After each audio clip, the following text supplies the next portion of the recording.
Board of County Commission meeting today, Tuesday, July 12th, 2016. We have the Reverend Chad Perry with us from the River Community Church, and thank you, sir. Let's pray together and just take a moment of silence for the fallen officers and all that's been going on around our country and the world.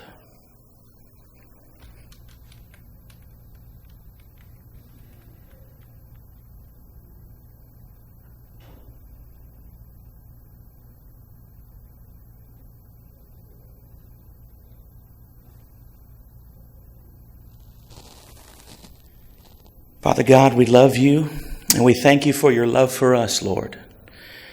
And our hearts have been moved and stirred by the events that have surrounded us, some on the other side of the globe, but some just too close to home.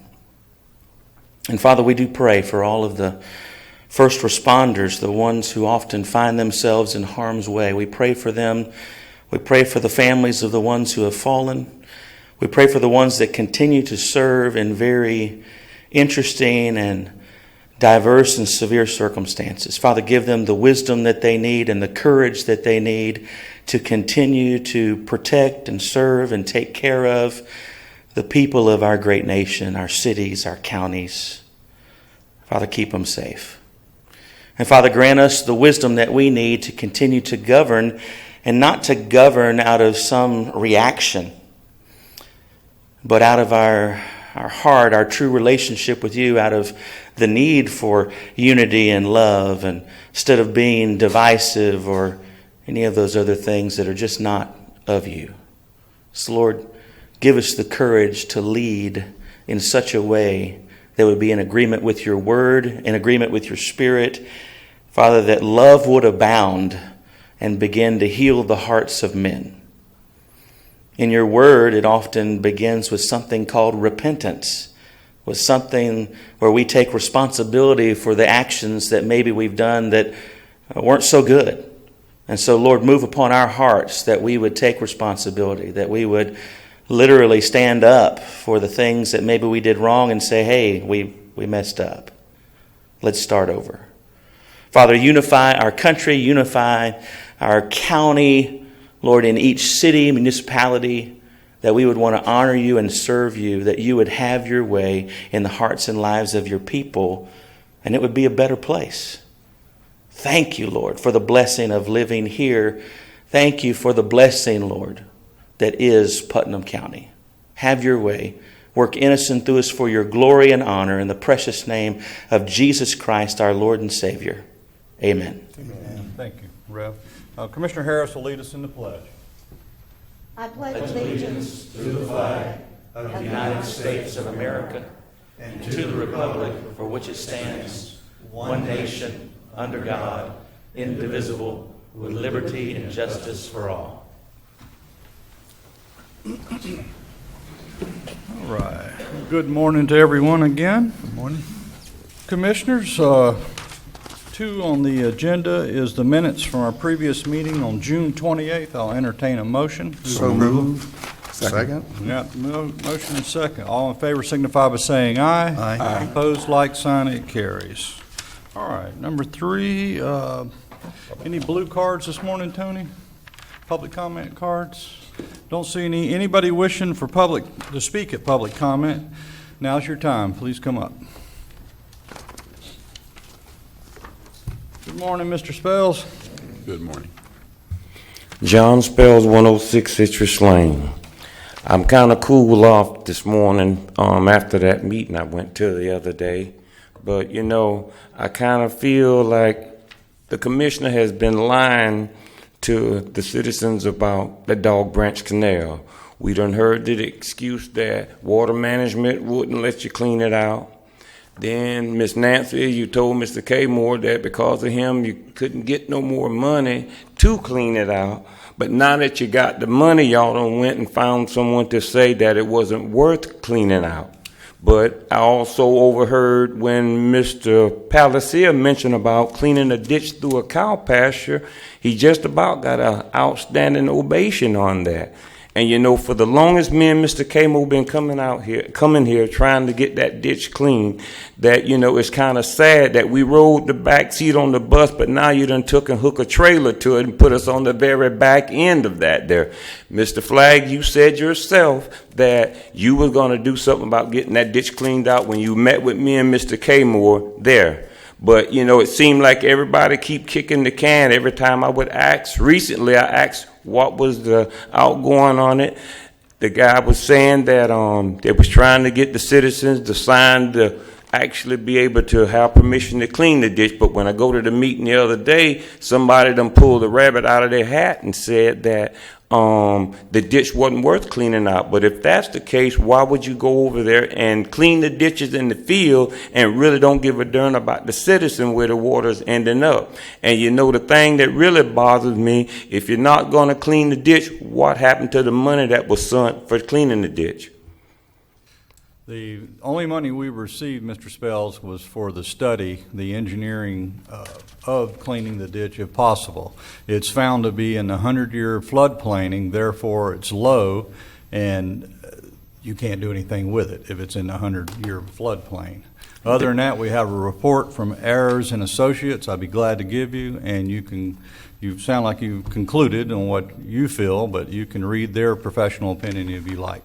Well, the thing of it is, anybody can write what they want to write, but it don't make it right. But my point of it is, if that had any justification, why would you clean the ditches in the fields? In other words, if you're going to clean it at one end, clean it all the way through. Because the average time when that water comes through there, it takes it about 3 days to actually go down. So there's no justification of saying it's unnecessary to actually clean the ditch, because if you're going to do it at one point, do it all the way through. Don't just do it at one point to where everybody else flood out and then you really don't give a darn. Because I've seen that water just about come up to the concrete wall along the road, so you can't tell me if cleaning that ditch ain't going to do anything. Commissioner Flagg. Yes, sir. Thank you, Mr. Chairman. This item is on the next transportation agenda to be, so that the engineer is speaking, Public Works is speaking, the legislators are speaking, and of course are you and all of those who are directly associated with Dog Branch. So it's not a matter of us taking someone's word. We're going to get the report actually presented to us by the engineers who did the conducted the study, and that's the meeting that you should attend with us, so that we're all getting the information, and then we will know what the next step is going to be. But we have not concluded finally what is going to happen until that report comes, and your input, and Reverend Camo, who's walking in the room now, input will certainly be just as welcomed as it is right now. But so that next meeting is the meeting that we need to keep you abreast of. Okay, well, it ain't like we're asking for so much, but the point of it is if you're going to start something, follow it to the end. Just don't get to a certain point and stop. We're not stopping. That's why the engineers are coming. It's coming. Yeah. Mr. Spells, that was your 3 minutes. If you Okay. could, please come to that meeting, though. I would like to hear more of your comment there. Anybody else wishing to speak? Good morning, Reverend K. Moore.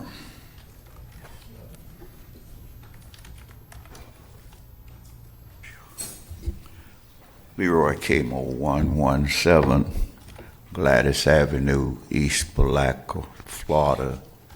My question is, Mr. Chip, on last week at that meeting, what I can't understand about it is many times as I've been out to St. John River Water Management, everybody out there tell me that y'all can clean that canal over there, Dog Branch. But now, last week in that meeting, y'all say y'all can't touch it. So maybe what I would like to know is, was it St. John River told y'all couldn't clean it? We have, if you can give Mr. K. Moore the dates of that meeting, we commissioned a very expensive study to find out what we can and cannot do, and we're going to hear those results Our next transportation meeting is the last Tuesday of this month, sir. 26. At 2 o'clock in the afternoon. You've been to them before, but if you'd please come to that meeting, I was we can at the shed one. some light on this. And July 26th. And it's, 2 o'clock. I think there's anything that we can comment on that's new, only the old stuff. Let's see what these engineers have to say about it. Well, why can't look like all of us, the St. John River They will be here. County Commissioners, They're going to be there, Reverend K. Moore. because y'all have gotten the money for it, to do it. 5.5, well, this will be 6 years this summer, been coming down here about that canal. And the thing that is so disheartening, in repeating myself, y'all clean out all of those canals coming through Cracker Swamp. You know the story. You clean them out till you get right up to 207, and then you stop. Soon as the rainy season come, we gets flooded out. And you say you can't open that stretch onto the river, but years past and gone, they kept the canal open where the water would go. And that looks like we in that area are expendable. Nobody care nothing about us in that area. And it ain't only the black people. You got white people living down that canal too. But I guess the problem is, look like none of them come to the meetings. And that's where it need every taxpayer out there to meet y'all here at the meeting, and maybe we can get something done. Okay, 2 o'clock, end of the month. Reverend Flagg, you have? Yes, we will have everybody that is directly related to the engineering study in that meeting, and we do care. Thank you. All right, thank you. Blue card, Mr. Tim Hotelling.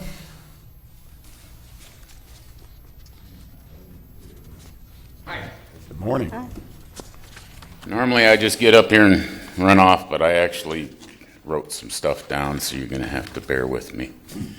And it's in regards to the Chamber of Commerce, and a basic question: do y'all, from a taxpayer's perspective, I'm concerned whether you get anything in return for your $250,000 that you pay each year. And as I said at the workshop on the 22nd, Putnam County Chamber of Commerce's representative presented the results of study of a draft report the State Department of Economic Opportunity funded report called Community Assessment and Economic Development Strategic Plan. It had a lot of list of things that you all needed to do, that they all needed to do. You've all read it. It's there. That list was extensive. The number of items that needed to be done surprised me. A lot of them seemed simple, routine, mundane, that should have been done, which comes back to the question of is there an ability of the council to ask why wasn't it done?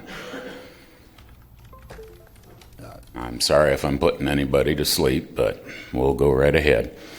The tasks that weren't done were like develop a formal business incentives policy to bring people in, explore the development of a medical corridor, develop a comprehensive list of tourism assets, and begin to identify and plan for infrastructure investments to improve their competitiveness. Seems to me that people are out there trying to bring people in. Paid professionals would have a lot of these things done. The list was extensive. Back to my question. The most astounding thing I heard was a representative of the chamber who told you all they keep absolutely no records as to how many businesses open each year and how many businesses fail. They keep no records or choose not to reveal to you, who pay them the majority of their salaries, 2/3 of their dadgum budget, and they can't come and tell you how many telephone calls they get each month, They can't come and tell you how many contacts that they had, how many serious interests were, and more importantly for you guys, they can't tell you what were the fatal flaws for people looking to come to this county. And I know Mr. Pellicer's had a lot of experience in folk getting away, and it all comes down to what you think's infrastructure. But if you got big businesses that don't want to come, focus on the little businesses. Y'all deserve some statistics and some information for $250,000. Mr. Hotel, if Yes, you'll sir. get with me after this meeting, I will provide you with at least half, if not more, of what you just described. I'd like that, because No problem. we were there, public meeting, and they said they didn't I keep don't the agree staff. with you. I'm saying it publicly, and I'll show you why. Okay. Okay. Anything else? No. Well, my question would be, have you made an appointment to speak with the board of directors or the executive director at the chamber so that they could share? It's not private. The encounters become private because most businesses that are on a search to come to any area, they don't want it disclosed because of competition. I understand that excuse. But that's I understand some of the legitimacy of It's that not an excuse. excuse. It's a practice. I understand some of the legitimacy Okay, of that. I didn't make my Okay. statement to engage into debate. I'm simply saying we're not the chamber.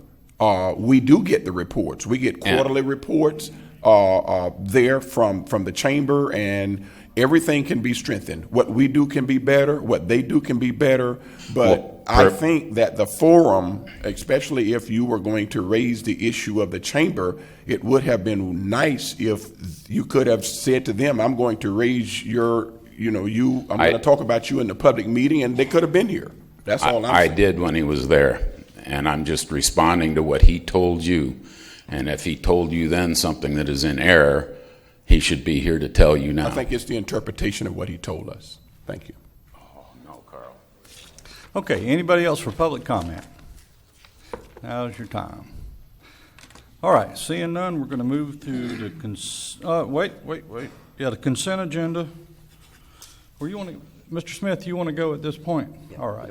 We're going to turn to our clerk. He has a meeting in St. Johns County and needs to share some information with us earlier. Welcome, Mr. Smith.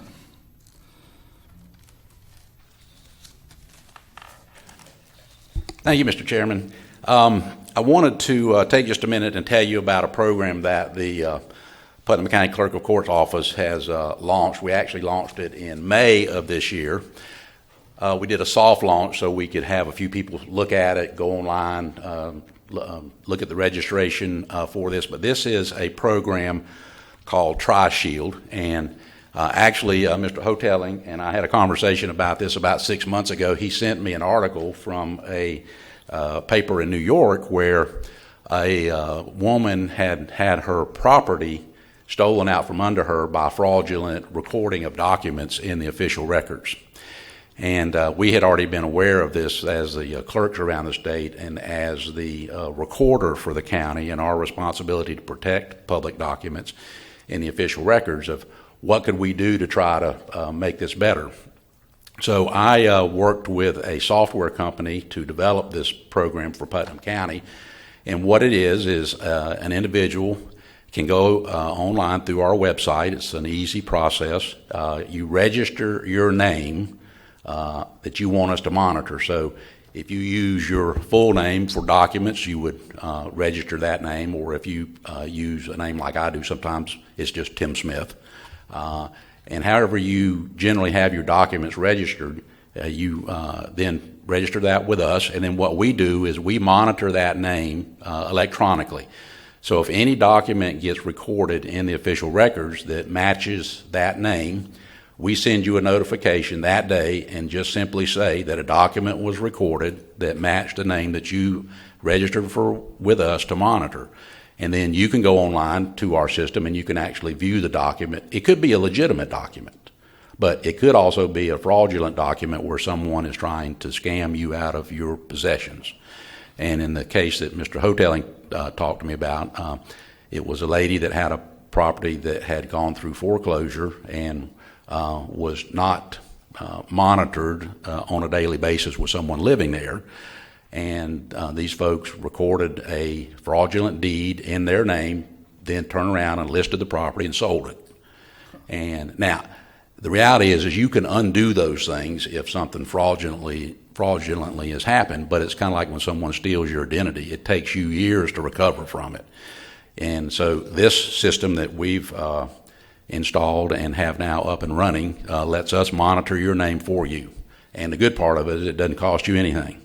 And so if you go to our website, look down at the about halfway down, there's a box that says fraud alert, Tri-Shield, click here to register. It's a 2 or 3 step process, and then we do the work behind the scenes and we monitor that name, and it really is a great service for the citizens of Putnam County, and also helps us to protect those records that are so important to our society and our county. And so we're excited to announce that.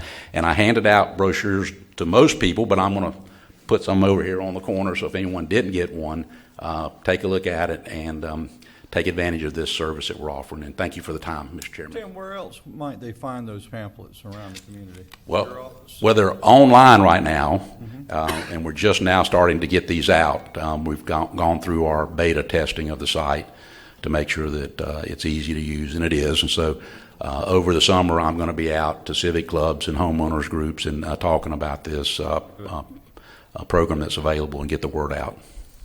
Thank you for sharing that with us. Yes, sir. Thank you. Right. Wonderful. Okay. Commissioners, next consent agenda. Anything wishing to pull? I have none. I have nothing, sir. I have none.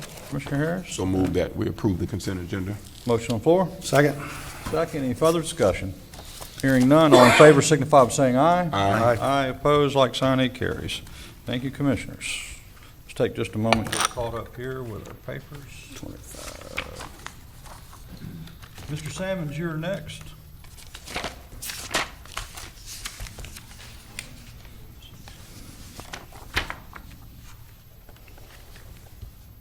Morning.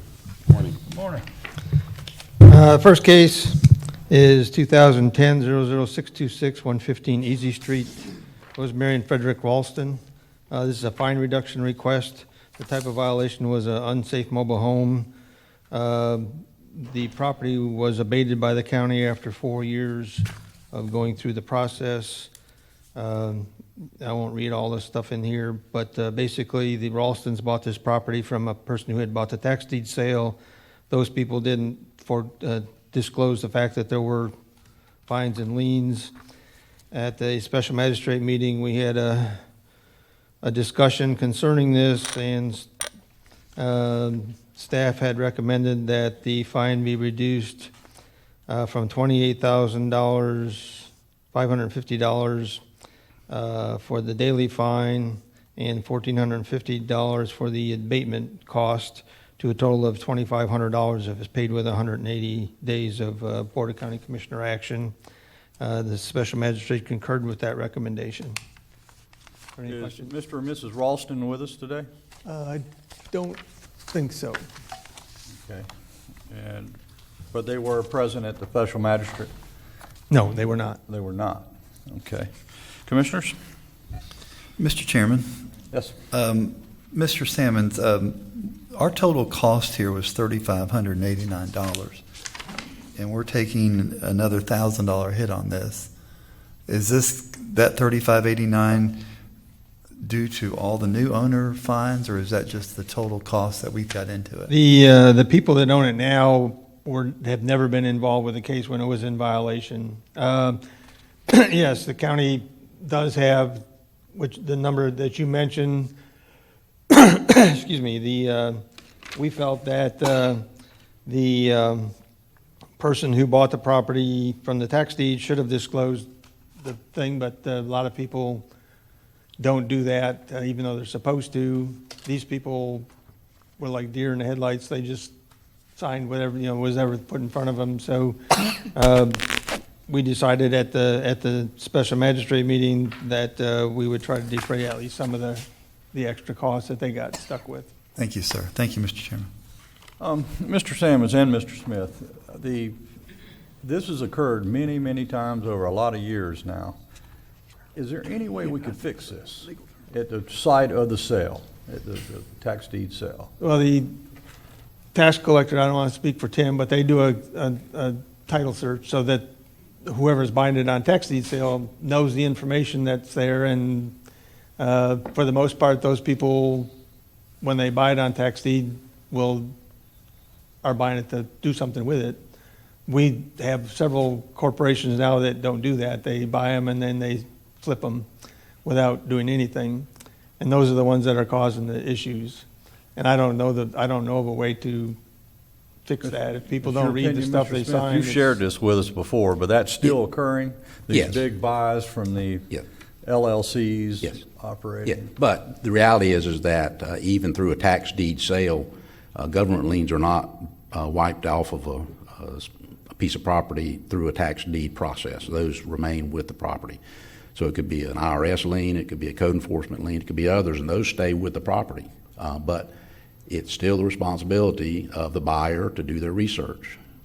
And there is a title search that's done, and a list that is produced that the title company finds, and it's the responsibility of the buyer to know what they're buying.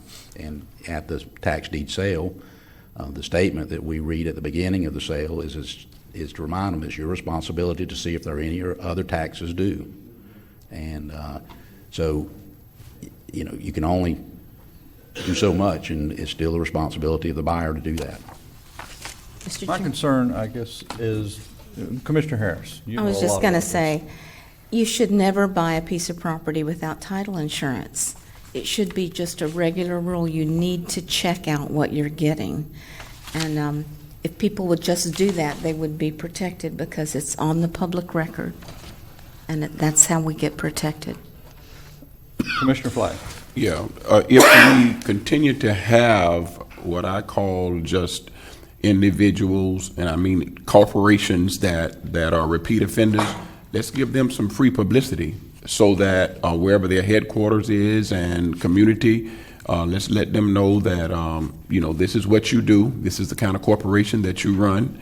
And I think that the exposure might get some voluntary compliance. We do know ultimately that the person who's the purchaser, just as was stated, it's really on them. But I think that when we have individuals that are coming that are making the improvements to the property, we certainly want that to happen as well. And I think that's where your leniency is coming in, and how we're trying to cooperate with the person so they don't feel victimized twice. But these people are victimizers, and they need to be exposed. And I think if you have a list, we have a competent attorney that can certainly give them some free publicity.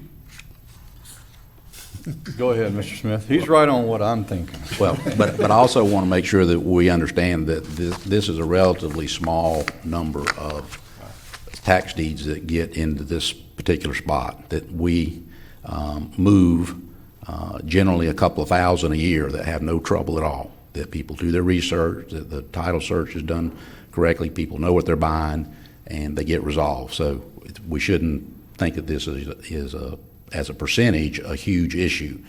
A few of those end up in this case, but the vast majority move through the process just like they're supposed to when these properties get back on the tax roll.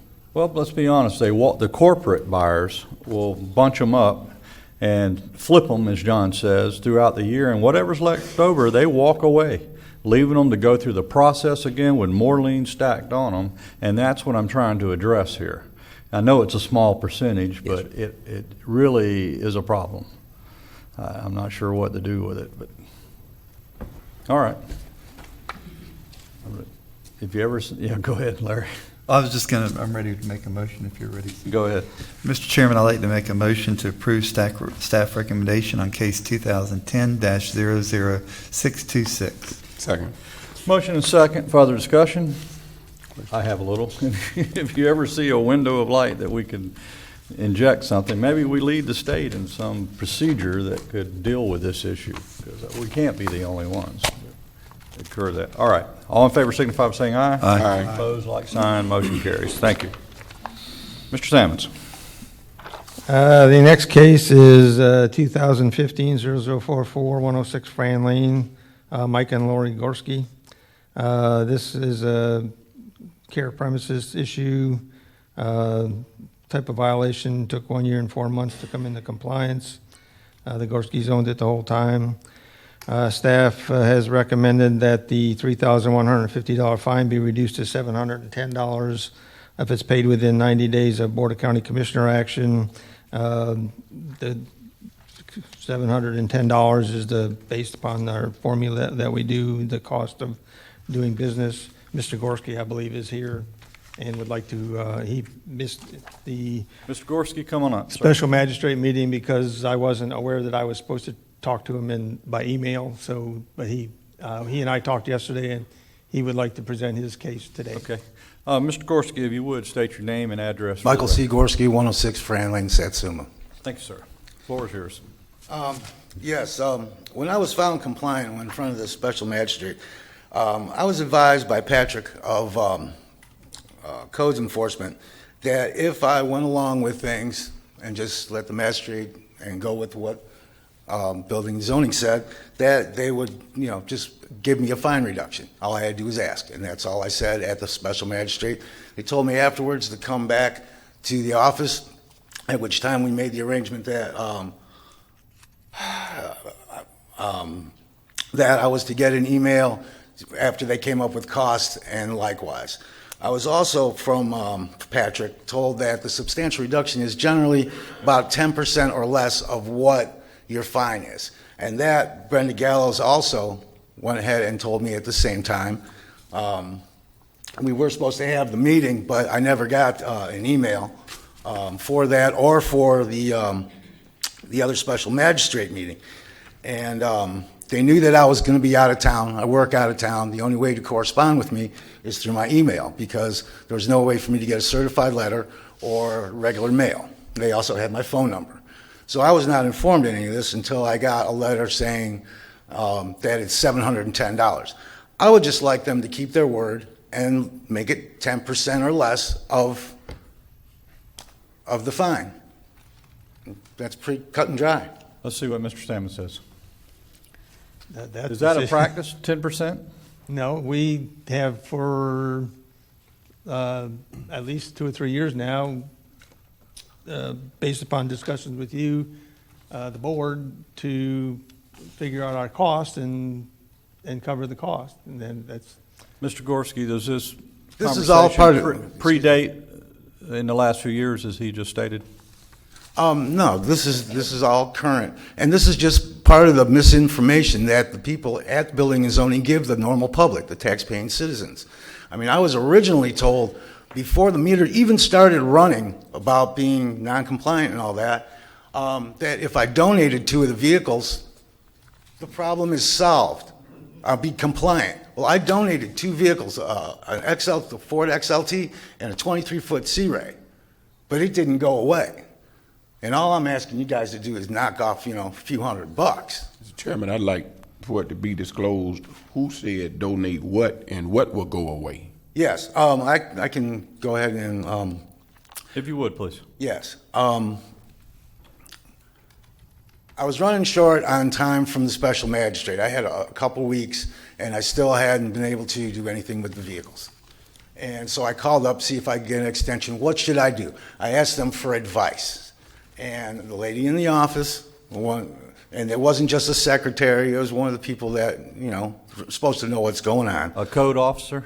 Yes. Okay. Told me that they can't make me donate the boat, but it would solve the problem. If I donated the boat and the truck, then that would be resolved. I would be compliant. Who was that person, sir? I don't have a name for you, sir. Okay. Because I just called for information, like I would any other day when I didn't know, and I'm playing by your rules. And as things went along, I thought I was compliant, but obviously I wasn't.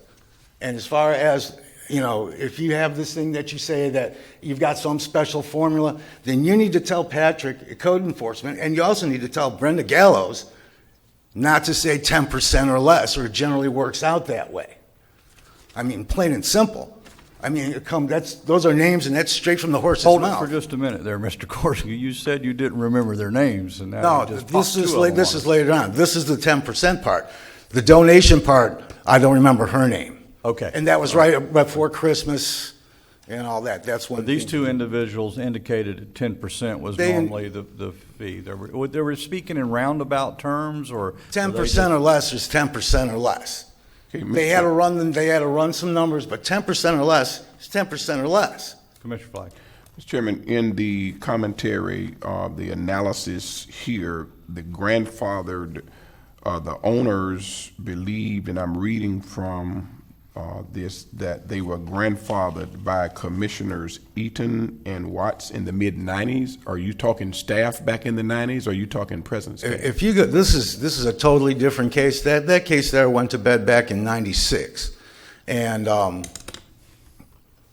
that's another thing. They've brought up cases that are 20 years old. I have about a permit for a pool that was permitted. They just couldn't find the record until I had them go in archives, and they found the records for that. I mean, 20-year-old cases. I mean, I just Okay. want to get on with life. That's why I'm asking for a fine reduction. Mr. Gorski, we've heard your request, and I'd like to hear the commissioners deliberate on this. Yes, Commissioner Harvey. That was one of my questions I was fixing to ask. The type of violation, Mr. Sammons, is 1 year, 4 months, but Commissioner Eaton and Watts haven't been in office in a long time. Well, as he just explained, that was two different cases. Well, then why is it on our Let's sheet? talk about the one right now. Okay, but I need to know why it's on our sheet as the owner. Okay, that's a legitimate question. That was in the case summary of the case that it was put in there, that he evidently talked to one of the code enforcement officers and brought that up at some point. But that's not pertinent That's to not this really case. pertinent. no. Hang on, Mr. Thank Gorski. you. Thank you. All right, Mr. Gorski. I can tell you how that came to be and how that came up. To settle the pool issue, I had them go back in archives, and when they went back in archives, they pulled part of that up, and that's where they found that. Okay. In ancient archives that are on paper and no longer, they're not digitized or anything like that. They had to go search for it. Okay, well, let me ask you this real quick. This is in compliance now, right, Mr. Sammons? Correct. Okay, and you would like 10% of that. I think that represents $350? Yeah. No, yeah, $350. $350. All right. $355. Commissioners, what's your feelings? Trying to move it along here. Mr. Chairman, Yes. I would like to look into this and speak to, is Patrick the one that told you the 10%? Yes, he did. He like in the case that you had, the case before, where this one here, he said this guy owed 50 grand in fines and fees, and he ended up paying 5 grand, 10%. Brenda Gallows, when we were discussing it right after the meeting with the magistrate, she said it generally runs 10% or less. Well, for the record, it's usually the exact cost, which is a breakdown on the back sheet. And I don't doubt that this conversation might have taken place. And Commissioner Harris, to be fair, I think that we probably should have a discussion with staff about this exact cost and no mention of 10% in the future. Right. We don't do 10%. That is not the way we work. We work on what it actually cost us to have the case if we bring it down. So we might do something else, but never have we said it's a straight 10%. Right. And I'd like to eliminate that as soon as possible. Okay, because we of can confusion. straighten that out with the But let's- staff. But I would like to just postpone this decision until the next meeting, until we've had a chance to look into that. If our people did quote something wrong, Are you then I agreeable think to we that, need Mr. to Gorski? straighten it out. That's fine with me, but, I mean, I just want I don't this to think go we away. really need to do that. I mean, if you're okay with $315, it's not a big deal. We're not talking that much money. In reality, Patrick and Brenda are probably right. It's usually less than 10%, but this case got solved quicker, so the fine wasn't as big as it normally is in a lot of these cases. Mr. Hammonds is in your shadow there. I agree with you, Mr. Sammons. I'd like to move on, but we need to clarify this a little tighter within our staff. Mr. Yes, I Hammonds. think routinely staff does talk in round numbers again, but I don't think we say it's precisely this. Otherwise, we wouldn't give you the numbers that we give you. We deal with dozens and dozens of these every week, every month. Keep in perspective, we've had violations here for a very long time. We've had numerous cases, and that's the bottom line. This is the resolution of that, a very reasonable resolution. We see no reason to continue, but... Okay. Mr. Chairman. Yes, Commissioner Flagg. Mr. Gorski, are you saying you never received any certified mail from Putnam County on this case? No, that's not what I'm saying. Tell What me I'm what you're saying, Mr. Flagg, is that after I had met with the magistrate and I went through with Patrick, I went back to their office and we had a discussion with Brenda, of which John was party to, and also Patrick was there. And we were supposed to have a meeting where they were going to go ahead and get the facts and figures and find out what it takes for a few certified letters, a couple pictures, you know, no extraordinary means. We were going to, once they got those numbers together, they were to contact me via email because they knew that I wasn't in town. And at that point in time, I'd go over it with them. They could show me a breakdown, and then we'd move right along. But I never got that email for the meeting, which never occurred, nor did I get an email telling me for the last magistrate's session, what the date and time is on that. So, Mr. Chairman, would not the magistrate know that due process and all of those procedures are required? I know that Commissioner Harris have a recommendation to table. My recommendation for the board to consider would be to reduce the fine to $500, and let's still give him the 3 months so that we're not taking all of the, the administrative costs. We cannot play with that, but I just think that would be a fair compromise. Mr. Flagg, Mr. Chairman, I concur. I actually wrote down 510. And I was not looking on your test sheet. Because that kind of split the difference, and there could be room for error, and it seems like there is in this case. So I concur. I'd like to make that in the form of a motion, Mr. Chairman. I second it. Motion second on the floor. Any further discussion? Question? I still, well, Go ahead. hold on. I still want to, if there was conversation with the verbiage of 10%, I think fairness warrants us in this particular case to go with that with corrections of not to use that verbiage anymore. Can you consider that? Say that again, Mr. Chairman. I don't, the fact that our staff used the word 10%. I think if a person is in general conversation with a citizen, I agree with you that they should not discuss anything financially Right. To give anybody Actual any cost should be idea. the- Wait and tell them, listen, be patient. This is going to have a proper hearing, things of that nature. But I still don't think that that gets the responsible party off the hook from knowing that if staff is in a general conversation with them, that there is a such thing as a magistrate, there is a such thing that there is a hearing, and even today there is a hearing there. So I don't think there was a promise made to Mr. Gorski. I think someone was trying to help him by sharing with him what they thought an average may be, and that's the way I would have taken it if he had already gone before the magistrate before.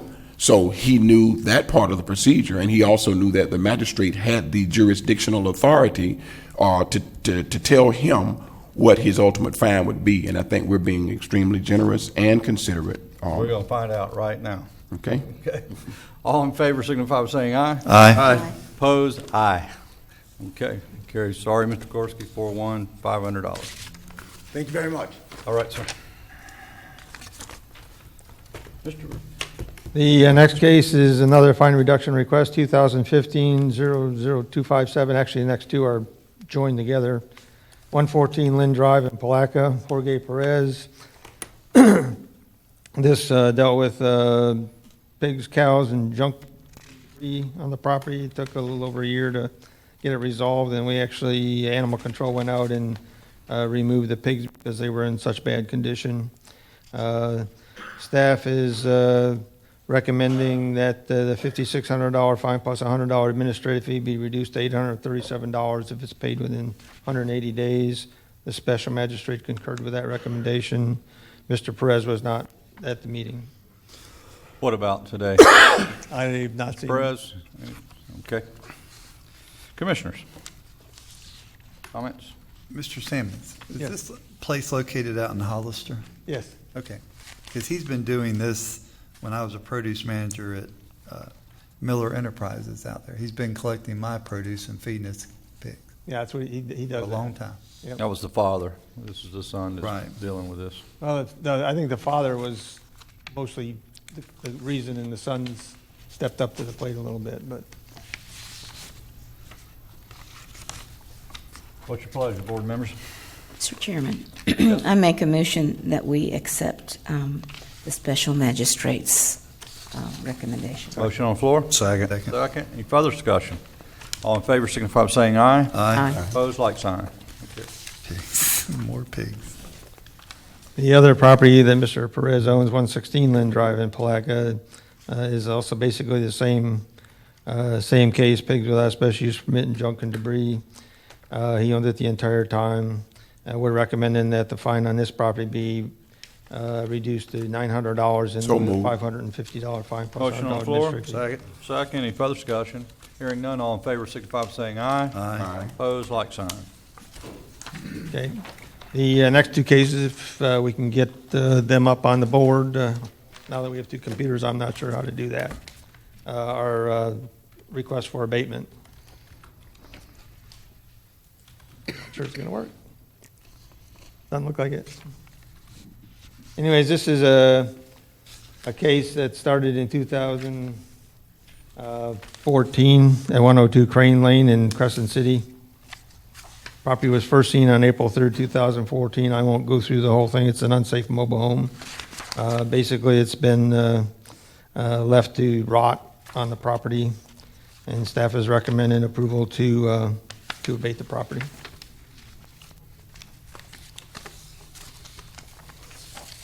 I got the other computer going, but not ours. Commissioners?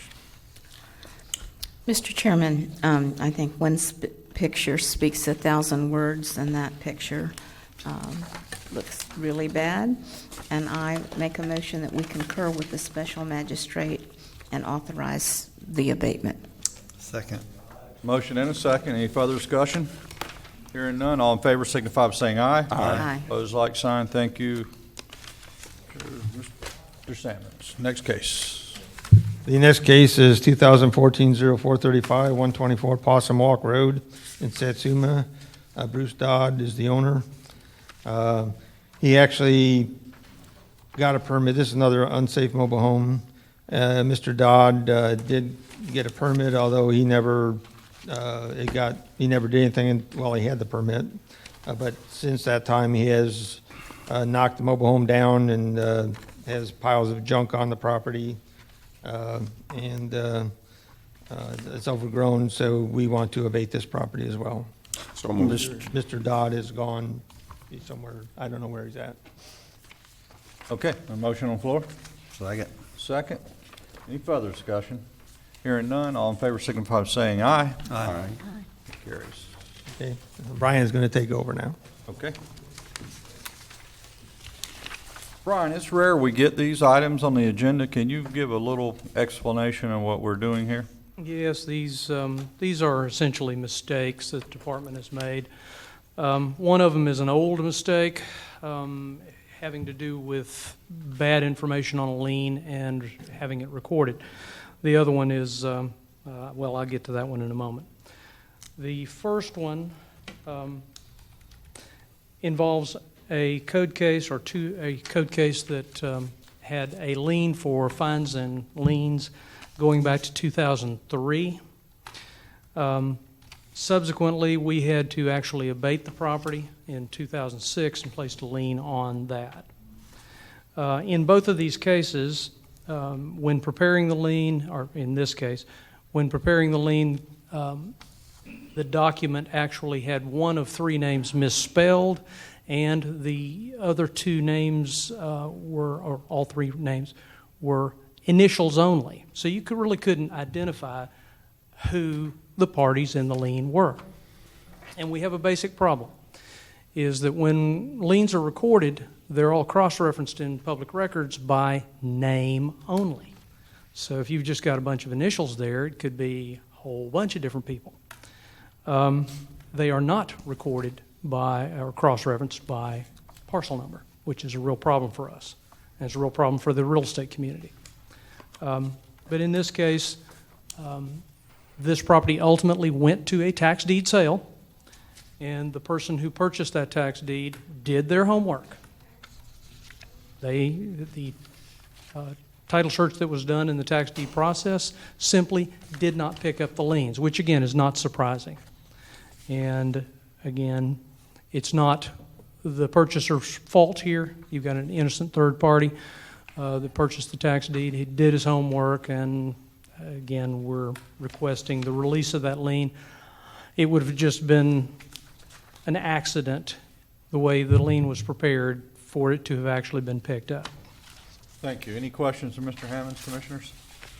Hearing none, I'll entertain a motion for release of the code enforcement liens. Mr. Chairman, I'd like to make a motion to release that lien. Second. Motion second. Further discussion? Hearing none. All in favor signify by saying aye. Aye. Opposed, like sign. The second case involving property at 106 Park Road in Interlochen. This came about, and this is, I hate to admit, purely my mistake. This came about when a constituent of one of the commissioners brought me two properties that they were interested in, and we were discussing the problems we have with a lot of these things where you get large mounting liens on them, and it impedes the recycling of the property back into the public domain, if you will. In this particular case, the purchaser did their homework again, approached us prior to buying a tax deed. They approached us, talked to us about this particular property. I had confused two properties, the two properties that were brought to me by that constituent. One of them clearly had a foreclosure and had certain issues that we could deal with. I confused this one with the one that had a foreclosure on it. And that constituent ultimately went and bought the tax deed based on what I told them. Subsequently, they did pull permits, fix what was a condemned structure, and we have finalized out that structure, and everything's taken care of. It is a lien for fines and fees that totals about $4,500. And again, it's purely my mistake in confusing two properties, but it would be unfair to take it out on the property owner in this case. Any So questions? We got a motion? Second. Second, and any further discussion? Hearing Mr. none. Chairman. Yes. Just, again, the director's acknowledgement and commentary is extremely fair, impartial, and he accepts the responsibility, and that alone is commendable. I agree. Absolutely. Well stated. We motion and a second on the floor. Any further discussion? All in favor signify by saying aye. Aye. Opposed, like sign. Carries. Thank you. Thank you. All right, at this time, we have a 10 o'clock certain for planning and development for a hearing. We're going to take a recess until that time of 7 minutes. You ain't playing today, Mr. Chairman. We on today. See if there's anything on here that you need to stay for. Yeah. How about you? Our constitutional queen. Here comes Joe. That one was working. I unplugged that one. On July 12th, 2016 at this time. And we are going into planning and development. We have a hearing set for the creation of the Melrose Historic District. And I think we're well represented to the right of the chambers here. Good morning, folks. Thank you for being here. All right. Mike? Good morning, Mr. Chairman and Commission. Apologize for the delay. Mike Brown, Putnam County Planning and Development Services. The motion before you today is HR 16-001. The request is to create, is notice of intent to create a historic district committee for the Melrose Historic District. The applicant are the residents of the Melrose Historic District. Just a little background. As you are aware, Putnam County adopted an area designated as the Melrose Historic District in the comprehensive plan, figure A14. Specifically in the comp plan, policy A155 calls for the county to preserve and enhance the character of the Melrose Historic District through establishment of land development code regulations that allow for the creation of a historic district committee and provide criteria for the historic district committee to create architectural standards and regulated work items. Subsection 40403F of the Land Development Code provides the option for residents of any historic district to form a historic district committee. The ultimate creation of any historic district committee must be approved by a resolution of the Board of County Commissioners before the committee takes any actions pursuant to this section. That's the reason we're here today. Here is a copy of the area in blue, green is the area within the Melrose Historic District. At the time of the adoption of this map, there was a buffer also included, but that is not included in the actions that would be the responsibility of the committee if it is instituted by the board. One of the main requirements of becoming a committee is submitting a written notice of intent to the Planning and Development Services Department. And they have done that. The written notice of intent must include a statement for the purpose of forming the committee, a list of proposed initial members, proposed articles and bylaws, a list of all names of property owners within the district, and proof of a properly noticed meeting for establishing of the initial committee. Section 40403F of the Land Development Code has a list of additional requirements which talk about memberships, who or what a quorum is, length of terms, and a bunch of other items. The Historic Committee, if approved, shall perform all the historic preservation-related duties otherwise to be performed by the Zoning Board of Adjustments as set forth in Section 404 of the Land Development Code, including submitting the nomination and findings and recommendations for the district to the Planning Commission on the nomination of sites, buildings, structures, and objects for historic register pursuant to the procedures in the Land Development Code, conduct initial review of the findings for certificates of appropriateness and economic hardship, and really any provision of Section 404 of the Land Development Code where the Zoning Board of Adjustments is provided with certain duties and powers should be read to provide a properly formed historic district committee with the same powers and duties except in the case of an appeal of a decision for the historic district committee.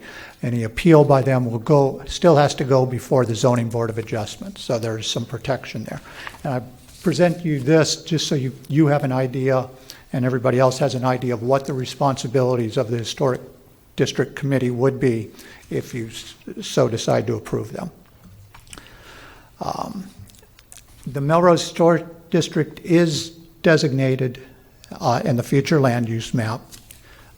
A written notice of intent to create the historic district for Melrose has been submitted as required in Section 404 of the Land Development Code. The stated purpose of the committee is to be the primary interface with Putnam County officials on all matters of historic preservation in Melrose.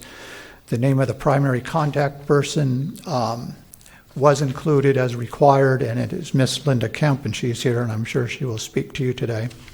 The purpose of the proposed committee includes 4 members which own property in a designated historic district. A copy of the proposed bylaws was included in the notice of intent and meet all the requirements listed in the Land Development Code for the bylaws.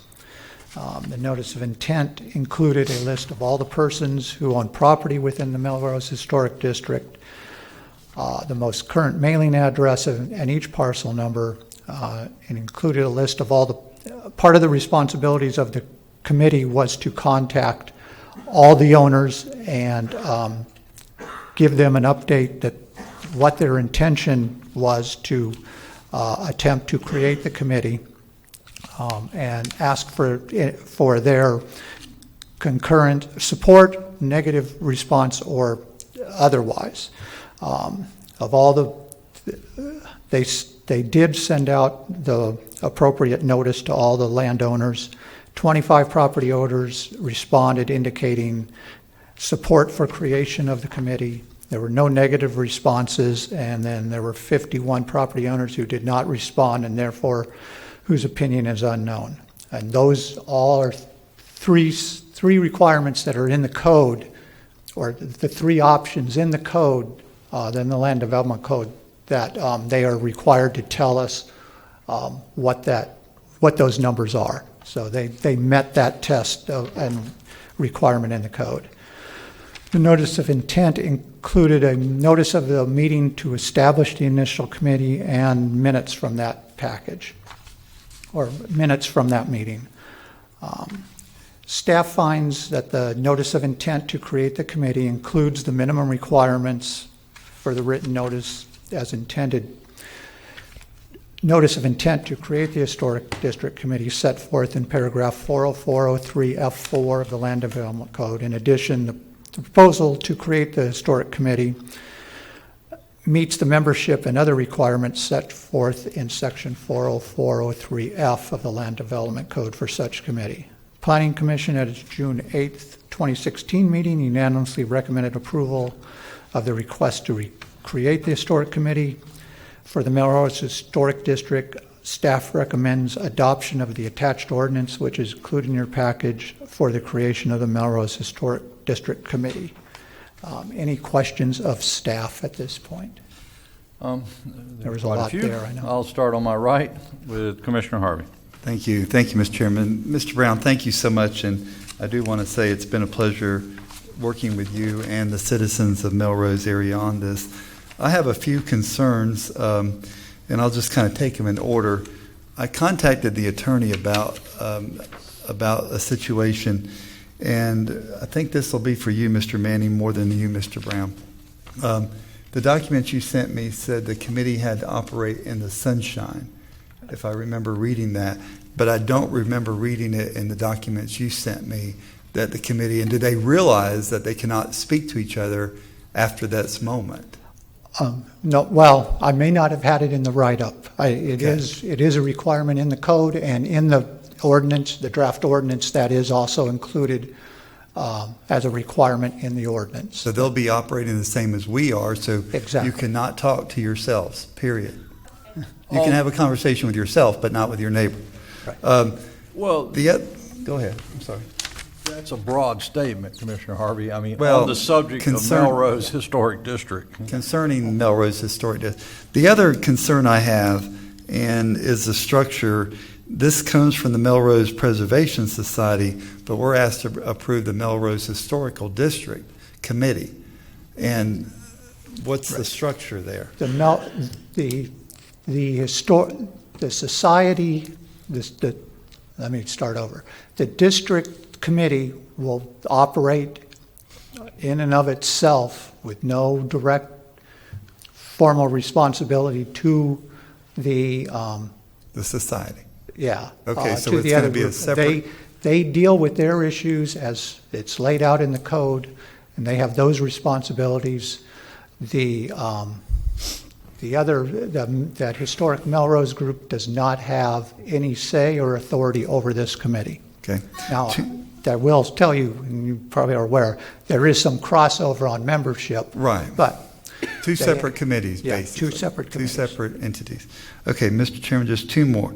What happens, Mr. Brown, when the boundaries want to be changed or need to be changed on that historic district, do they make a recommendation back to the Planning Commission? That would be two things. Yes, that would be part of it, but it would be a land use map amendment because it's adopted map in the comp plan. So it would come before the Board of County Commissioners for 2 hearings like any other map amendment. Okay, So, yeah. and I did have a question posed to me today. What about the buildings that are dedicated as historic on the state or federal register? Will the county be adopting those buildings on our register? We could. It would be a petition from the committee. If the committee is created, they would petition to include those, and that could happen, yes. And it should probably happen, correct? I would not disagree with that statement. Okay, Mr. Chairman, that's the only questions I have, sir. Anybody else? Yes, Commissioner Palliser.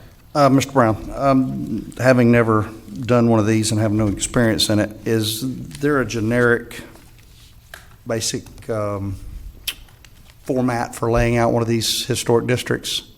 This is the first one in Putnam County, so you're not the only one who's going through this first. I mean, staff is too, and we're working. Well, I didn't know if you used a guide from maybe some other area of the state. Yeah, I mean, I'm speaking from what I've heard for the creation of the Land Development Code was developed to incorporate these requirements, and the comp plan. I understood at the time they looked at St. Augustine real closely, looked at what Jacksonville was doing up in the Riverside area also. That is where that came from. We're trying to work as staff. We recognize we probably don't want to get as detailed and down in the weeds as St. Augustine does. Right.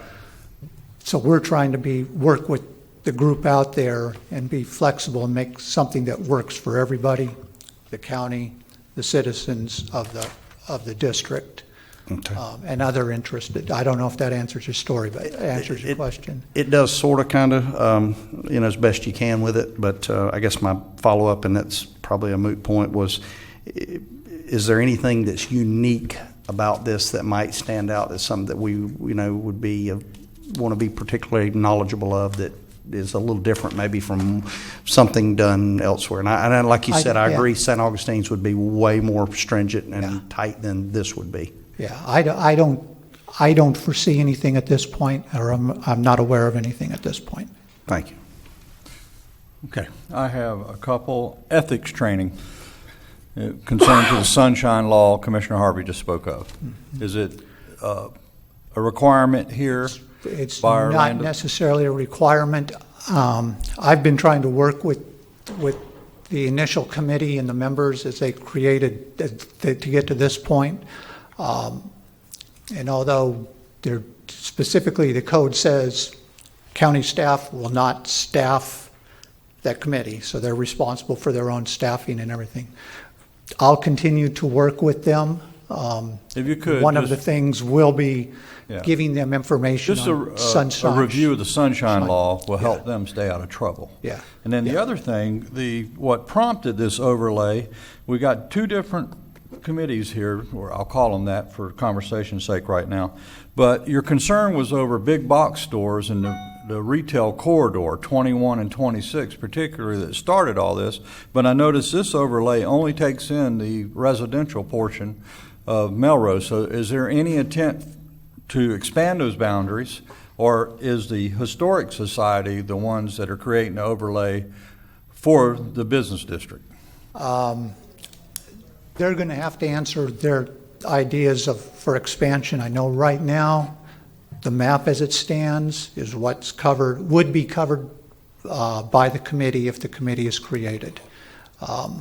And, I mean, it's clear in the comp plan, it does say commercial businesses are allowed within the historic district. It doesn't say what type of business, but it doesn't exempt commercial that, but their businesses. concerns initially were for the commercial corridor, which would be the major highways of 21 and 26. So I was a little taken that wasn't included here. So, No, we're going to have you up in just a minute. And the reason I say that is we have a recording going, and we want you to be heard in your statements. But I'll ask it later. But I want to ask it of staff right now because I know this is the first time we've done this. It would not go all the way to 21. It does encompass part of 26 because it crosses over State Road 26. Commissioner Harvey. Mr. Manning would like to. Oh, yes. Just a couple of points for clarification. In answer to your second question, the creation by our code of the committee is limited to that area which currently exists as the historic district. So if there's going to be any expansion in the future, if the committee is created, they'd bring a recommendation for that in the future. And obviously, if the committee isn't created, then that would continue to be a function of staff. As to your first question, yes, it is important for the committee, if established, to realize that, everything that applies to Putnam County as a government entity will apply to them, including the sunshine laws and the public records laws and the ethics laws and accountability laws and whatnot. And I think it would be prudent for them to bring in counsel to give them direction and make sure that they're doing all those things properly. Okay, understood. Thank you. Mr. Brown? That's it? Okay. I concur with what I'm hearing. I think that it's crucial that the line of responsibility and accountability is established on the front side. I think everybody that I've spoken with feel extremely good about this happening, and I just want to make sure that the old rule of thumb, if you start out right, you can end up right. And I just think that if we have them looking at establishing who their legal counsel is going to be on the front side, so that ethics training, sunshine law, public records, all of those things, before they even think about appointments there, so that the individuals who are ultimately going to be appointed will know what they're subject to. And I think that many individuals want to serve in a lot of capacities, and if it was just simply serving, would be people lined up. But when they find out all of these specifics here and then what you can't do, sometimes it narrows the pot. Okay. I'm going to open up the hearing now to public comment. We're going to do it in two phases. We're going to do against and then for. So anybody against this proposal, it's your time to speak now. Seeing none, we'll bring the fours up. All right. Come on. And each of you, if you come to the podium, please state your name and address for the record.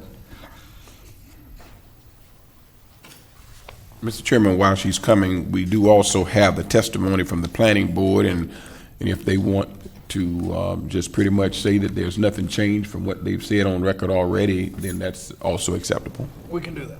Thank you. Thank you. Good afternoon, Commissioners. My name is Linda Kemp. I live in Melrose. I am president of this committee. If you would approve us, I'm not sure. But just wanted to let you know that our main purpose is to preserve the historical nature of Melrose.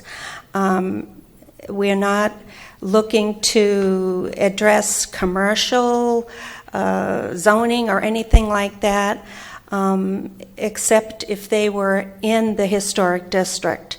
We would like to add a lot of the homes to the historic register. We understand there's only 2 on there now. There are 60 plus homes in this historic district, and a lot of them are on the state register and some on the federal, and we'd like to get all of these integrated so that these buildings are recognized as historic buildings. And there has already been research done. There's a very thick book that we have where they came and they described each and every home in the district. So we're trying to get a copy of that, and have that as part of our documents to document the historic district. So that's basically, what we're trying to do right now. Okay, Mrs. Kemp, I'll see if we got questions, commissioners, for Mrs. Kemp. I'd like to offer a motion, Mr. Chairman. Oh, There might be more people. There's Let me- other yeah. people that want to speak. Let me go through this. She's the president. Okay. Before you do that, let me just say, you mentioned the Ethics Committee. I understand the sunshine laws, but I think a refresher course, if you have such a thing in ethics, we'd be all happy to attend that. We want all of our meetings to go, per the guidelines in the sunshine. I think that if we had a representative of that capacity come to your meeting, a scheduled meeting. That would be great, too. It's a good opportunity. It can get really deep on this subject. I just want to talk about HMI, Historic Melrose Inc. Historic Melrose Inc. has, I don't know how many years they've been established, but we went to them and asked to be a subcommittee because we wanted to work on this issue. And they only meet, the public meeting they have is once a year. They have quarterly meetings of their board. We have 2 of the board members here today. But we've been meeting every month, the last Monday of every month for the past 8 months. and I am feeling we will continue to do that, especially because we are only allowed to speak about our issues at these public meetings. So just want to make that clear. Very good. Thank you, Mrs. Kemp. Thank Anybody else speaking for the project? If you would come up now, name and address for the record, please. Hello, my name is Stasha Rudolph. I live at 222 Southeast 5th and 652 State Road 26. 2 questions. I'm also the secretary of the proposed historic committee. One of you asked a question about the residential versus the commercial on 26. The actual map does include part of 26, and the most significant historical buildings are actually on 26, and they are in there. Going forward, after approval, do we want to expand? Possibly, but I think our biggest concern is now is within the historic district, there are key buildings, the old church, the funeral home, Mossman Hall, that are not on the historic register of Putnam County, but they are on the national, they are in the district, and we have a few people on the committee that are willing to do the heavy lifting. As Linda already mentioned, we meet once a month. We do a lot of work. We wrote the bylaws. And I do have professional biographies of everyone that's on the committee because I want you to understand that we have had professions in the past. We have been in Melrose for a long time. And the main thing that unites us is that we all work very hard and we all love Melrose and live there. So we're the first line of defense if somebody doesn't like what we're doing, and we understand that. And we understand the legalities, and we understand that we are not commissioners, and we understand we're not the zoning board. But somebody that lives in Melrose that cares about it needs to do all the detailed work because it hasn't been done yet. And I think everyone we know in the county is probably strapped, but there's an interesting thing that there is a national register of historic places, there's a state register of historic places, and then there's a county register of historic places, all for Melrose. Guess what? None of them match. Mm-hmm. Okay, so we have to do some work there. That's okay. We have a lot of people that have done part of the work. What we want to do is finish it. So if the board would allow me to pass out the biographies. That way you will understand that we're serious people and whatever we need to do, we will do to make this happen the right way. Thank you, can Secretary I approach? Rudolph. Yes. Sure. Okay, thank you. Anybody else? You come forward now. Need us to do any other work for this now? How are you today? Good. How are you all doing today? Very well. My name is Judy McLaren, and I live in Melrose, and I am on the executive council of the Historic Melrose. What the two previous ladies have suggested is that they are continuing an effort that started back in the 80s for the Melrose to become a historic district and enjoy some of those benefits that keep the community looking as charming and wonderful as it does. The two package stores did end up on the major highway, but that probably would have happened anyway.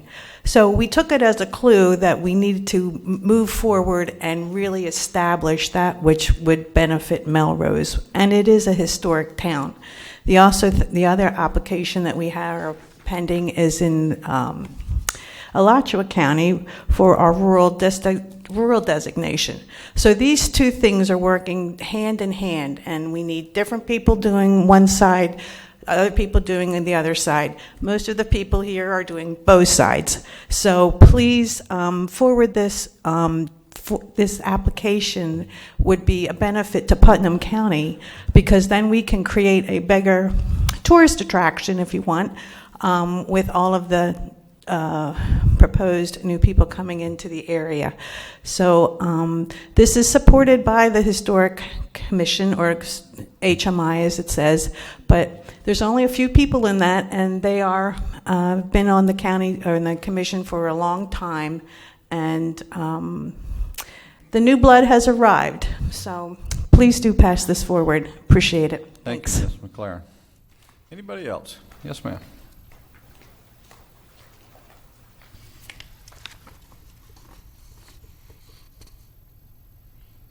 Good morning, Commissioners. Thank you for hearing us this morning. My name is Jill McGuire. I don't actually live in Melrose proper. I live on Lake Santa Fe, a couple miles north, and I'm the president of the Santa Fe Lake Dwellers Association. And I just wanted to let you know that our organization is very much in favor of this new committee.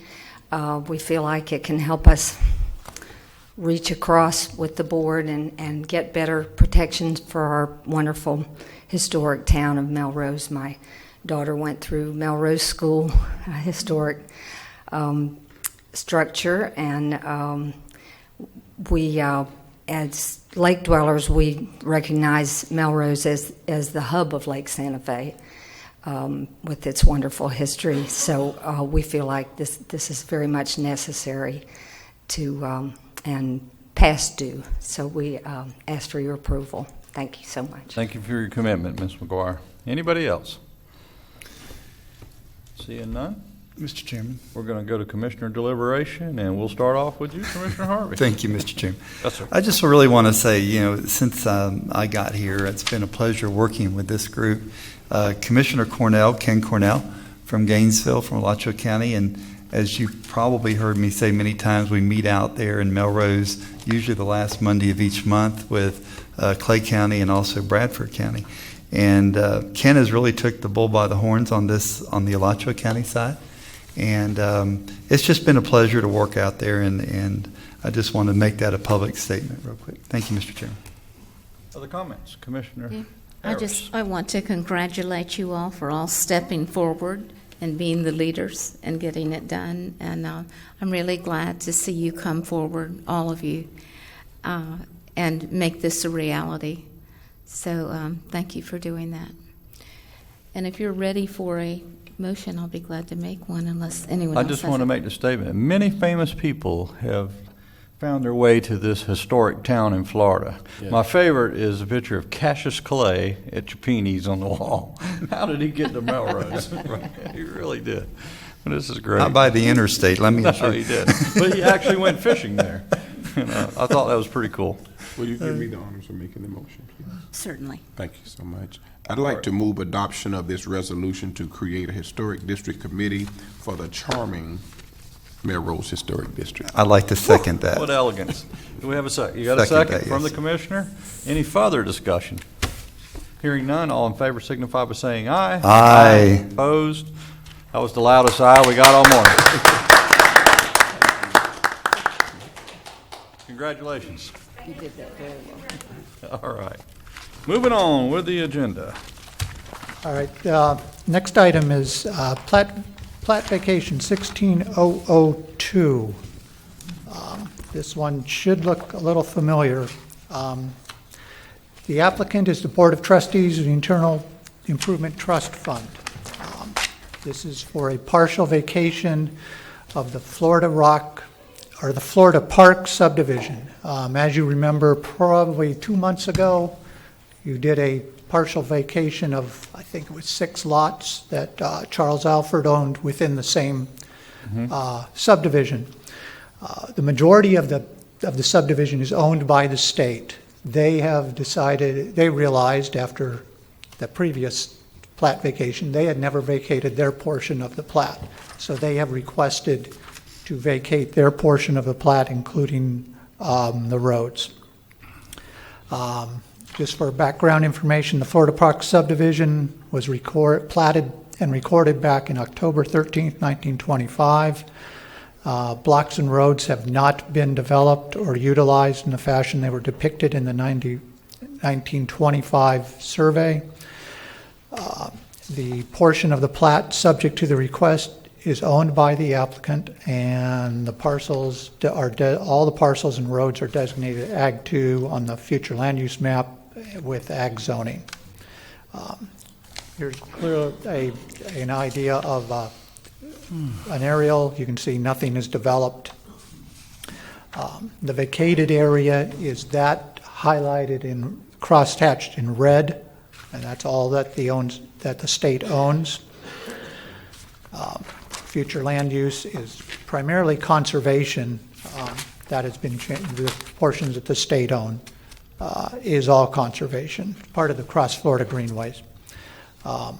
Zoning is agriculture.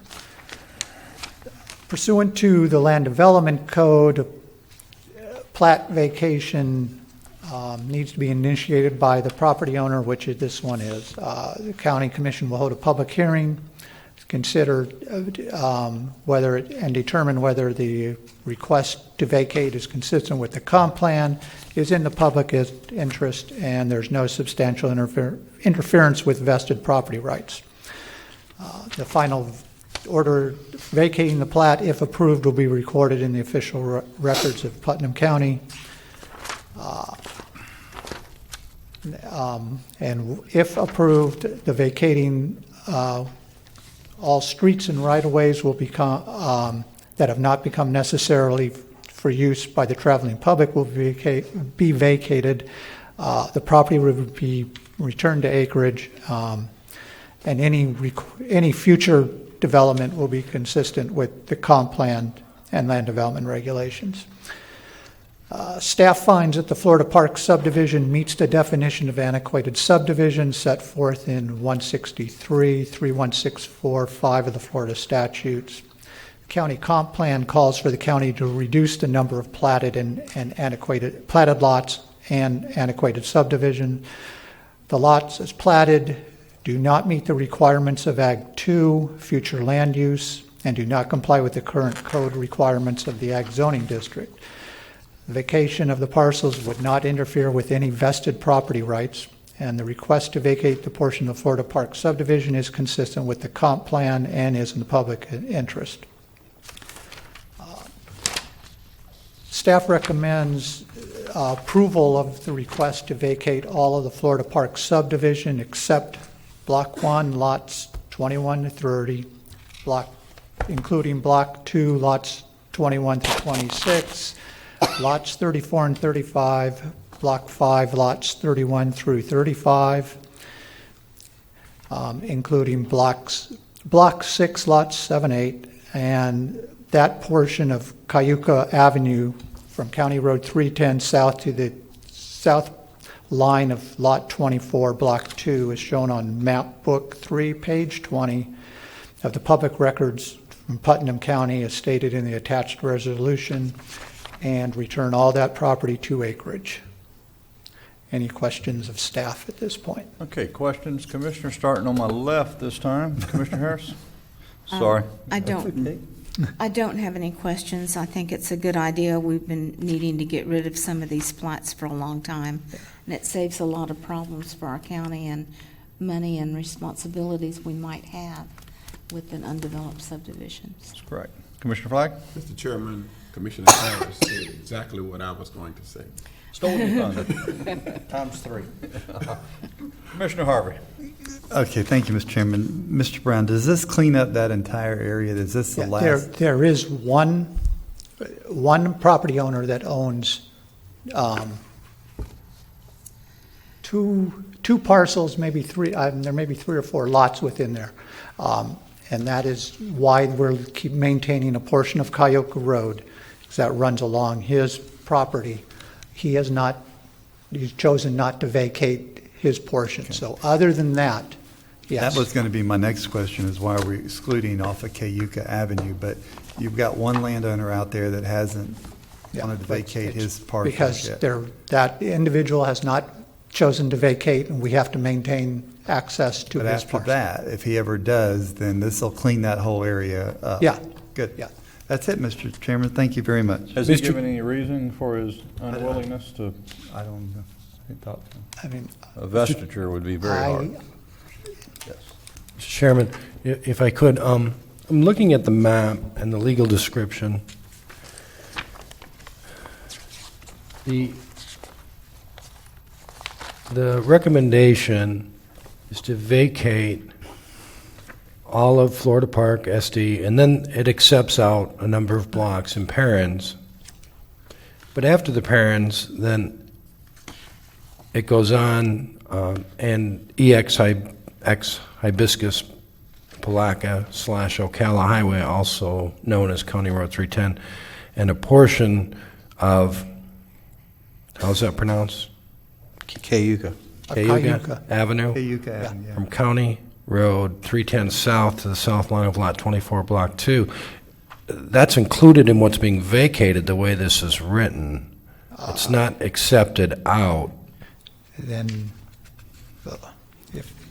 if that's... And I believe the intent was to accept out that portion. Right. So that would need to be included in the portion that's accepted out. And then I also had a question.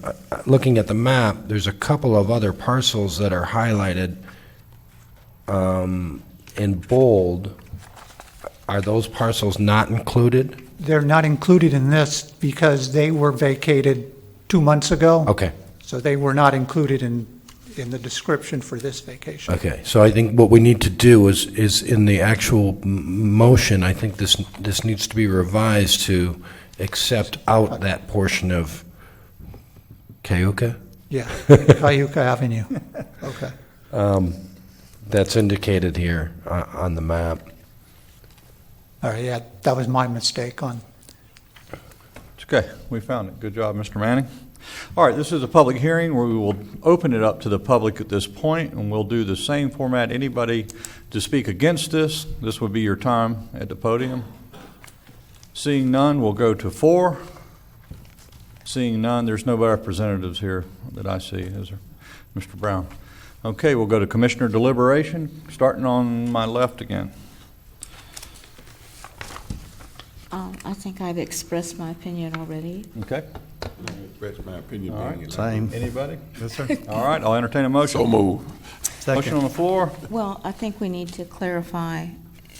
Yes, the in words that motion, you need to accepting. accept out the portion on Keoka. Okay, my motion is the revisions that was made by Mr. Manning. That's the intent of the motion. Well, those revisions can be made in the minutes, in the resolution. Second. I think it's clear from the record that it's accepting out that portion of Right. Very well. Cayuga as described here. Any further discussion? Hearing none, all in favor signify by saying aye. Aye. Opposed, like sign, it carries. Thank you, Mr. Brown. Staff has nothing else at this point. Okay. Next on the agenda, appointments, commissioners. Starting on my right now. I have none. I have none. I have one, Peggy Cone for District 2 to the Fair Authority. We have all our information. She's going to be reappointed. Yes, reappointed, please. I have none. I have some. Okay, floor is yours. I am working on the employer representative for the Affordable Housing Advisory Committee, subject to agreement of the corporation, so I'll have that next month. On the Fishing Fund Advisory Committee, Joe Nickel resigned, and I would like to appoint Ken Pagano. He is a member of the Willaca Bass Club and Bass Masters Group, and he is willing to serve. Did you say Pagano? Pagano. On the Planning Commission, T.C. Miller has resigned. He has served us for 16 years, and he needs to be free to travel. So we thank him for his work, and I would like to recommend that we appoint Tom DeSantis, who lives in Georgetown. He's a previous commissioner in another area in Florida and has worked a lot with planning and zoning. So I would like to recommend him to take T.C. Miller's place. Mr. Chairman, I'd like to move passage of the appointments for the Fair Authority of Fishing Fund Advisory Committee and Planning Commission as requested. Second. Any further discussion? Hearing none, all in favor signify by saying aye. Aye. Very well. Mr. Chairman, Yes. starting to develop some urgency for the members of the board to appoint someone to the Value Adjustment Board. So if you could come up with an appointment for that position at your next meeting, I think that would be greatly appreciated. Okay, commissioners, if you can make an effort, bring that person forward by the next meeting would be good. All right, with that being said, County Administrator, anything for us? Well, yes, I think we have some discussion on the proposed budget for the coming fiscal year, sir. I've got a few general comments I'd like to make relative to that. Floor is yours, sir. Thank you. First and foremost, I'd like to thank Ms. Popel for the untold hours that she has spent in preparing the balanced budget for this year. She's put in an awful lot of work on that, and we have a great deal of appreciation for the effort that she has made. And so the budget is balanced, as you see before you, and it is balanced in accordance with the discussions that have been held among members of the Budget Review Committee and those members of the Board of Commissioners who attended those Budget Review Committee meetings. The grand total budget is lower than the current year's budget. It is marked by the absence of capital construction funds for the jail and the East Putnam wastewater system, both of those major construction projects having been completed. So there is no need, of course, to budget capital dollars for those in the coming fiscal year. You will recall during the initial meeting of the Budget Review Committee in March, and I believe all members of the board were in attendance at that meeting, where we had some preliminary discussions entering into some of the budget work, that we had some general discussions about the fiscal state of the county. We offered you a couple of significant cautionary notes relative to our financial position. One of those being the very grave concern that Ms. Popel and I share relative to the continued use and reliance on the county's cash reserves to balance the budget. We have in previous fiscal years relied on cash reserves to a significant extent. Ms. Popel's predecessor and I repeatedly have expressed concern to you about our dependence on cash reserves to balance the budget, and we continue to express those deep reservations to you about our reliance on that. It is a reliance born out of necessity. We admit that, but it still, nevertheless, is problematic. We also advised you that after several years we would no longer be in a fiscal position to continue to absorb increases in medical insurance costs for employees. We had done that for a number of years to relieve the pressure on employees simply because the county did have some money in its medical insurance reserve fund and to help employees because the county was in no position to grant any increase in compensation for employees. But we unfortunately now find ourselves in a position where the reserves in the insurance fund have been fully utilized and there is no money available to continue that practice. So this particular budget that is being presented to you, again, requires some significant fund balance or cash reserves to balance it, slightly more than $4.57 million in general fund balance. This amount, again, exceeds the comfort level of the budget officer and myself. But it is necessary due to the limited growth in other revenues, most notably the limited growth in the countywide tax base. This amount was also necessary in order to preclude any adjustment in the millage beyond the rollback rate. And as we developed the budget, we also developed a sense that an increase in the millage would not be well received. And that was our target goal, to try to develop a recommended budget to you that did not reflect an increase in the millage. At the last Budget Review Committee meeting, we did discuss the fact that we would probably be presenting to you a recommended budget that may contain a recommendation that we would ask you to consider going to the rollback rate, but if that calculation yielded a slightly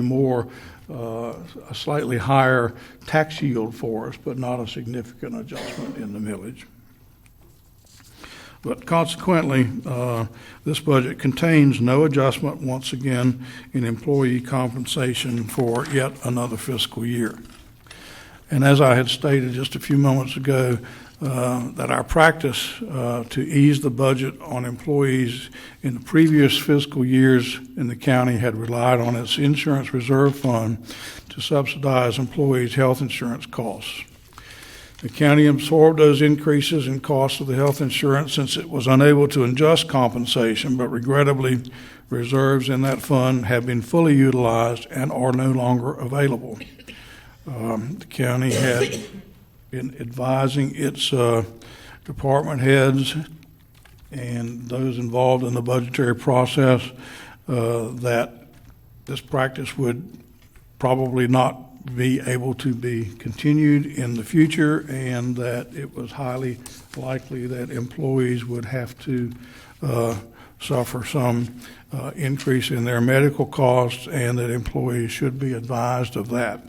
Hopefully department heads in their departmental meetings and other employees and other individuals were advising employees of that and preparing them for this possibility.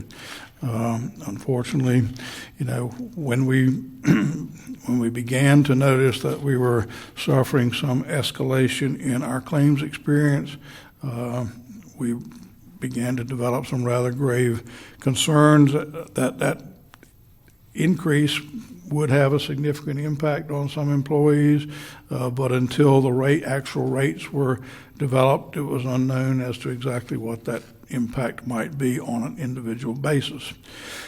But the county had continued this practice of subsidizing health insurance costs, and as I said, we have fully utilized all the reserves in that health insurance fund, and in truth, the county probably extended this practice 1 year longer than it should have. But unfortunately, a rather imperfect storm of dwindling reserves, stagnant growth in the tax base, and other revenues not showing any significant increase once again leads us to a budget that provides for just merely basic delivery of services without any expansion, and a recommendation that the calculated rollback rate of 9.0914 be considered. This calculation is made using the data provided by the Property Appraiser's Office and following the formula used by the Florida Department of Revenue to provide the same tax yield as the current year.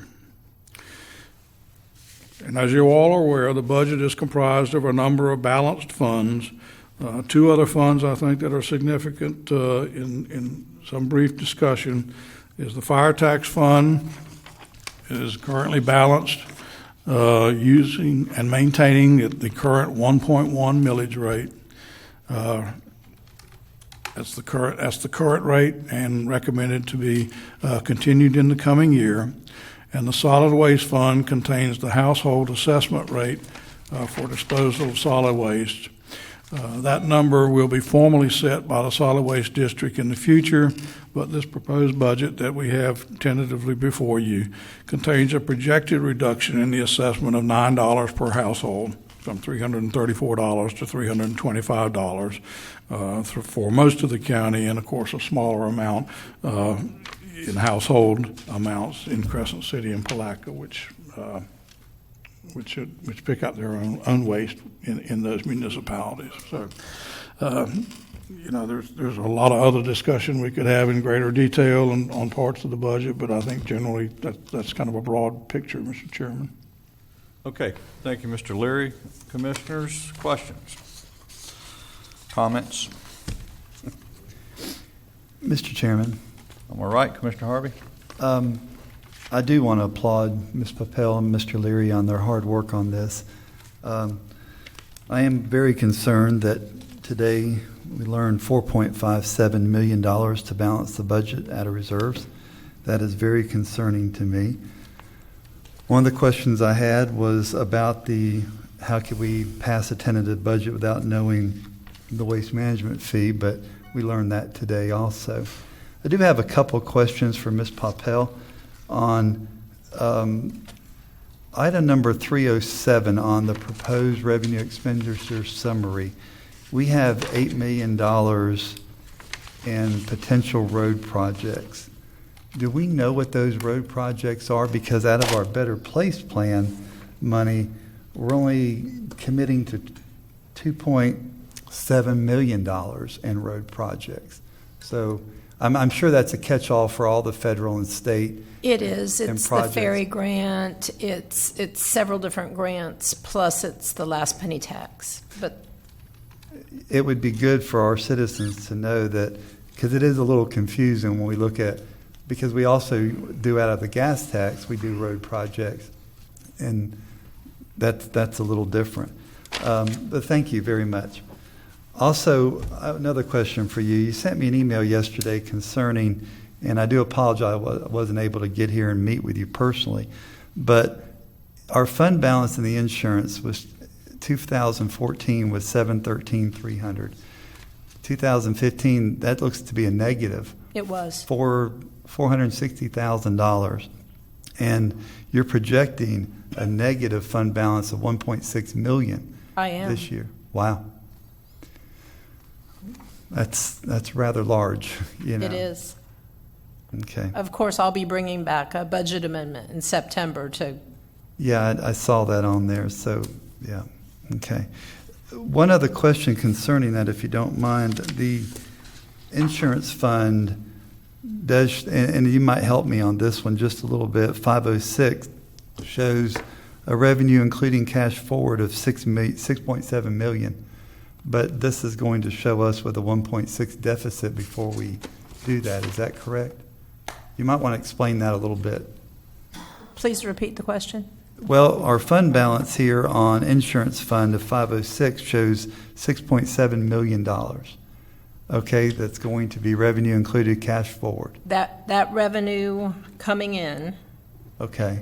includes no cash forward. No cash forward on that. Actually, it's a $1.6 million deficit. What that 6.7 revenue is for next year is the money that we take out of employees' paychecks Okay. for their part of insurance, and the money that the board, that the clerk, that the tax collector, that the property appraiser, that the supervisor of elections, and the sheriff contributes toward their employees' insurance. Okay. That's, all of that together represents $6.7 million. If I may ask you another question, I believe I asked it to Miss Allen here maybe a month or two ago. Our constitutional officers can set their own salaries, and can they also do their own insurance requirements of how much they want to give to their employees? Or is that pretty much standard or mandated by us at this board level?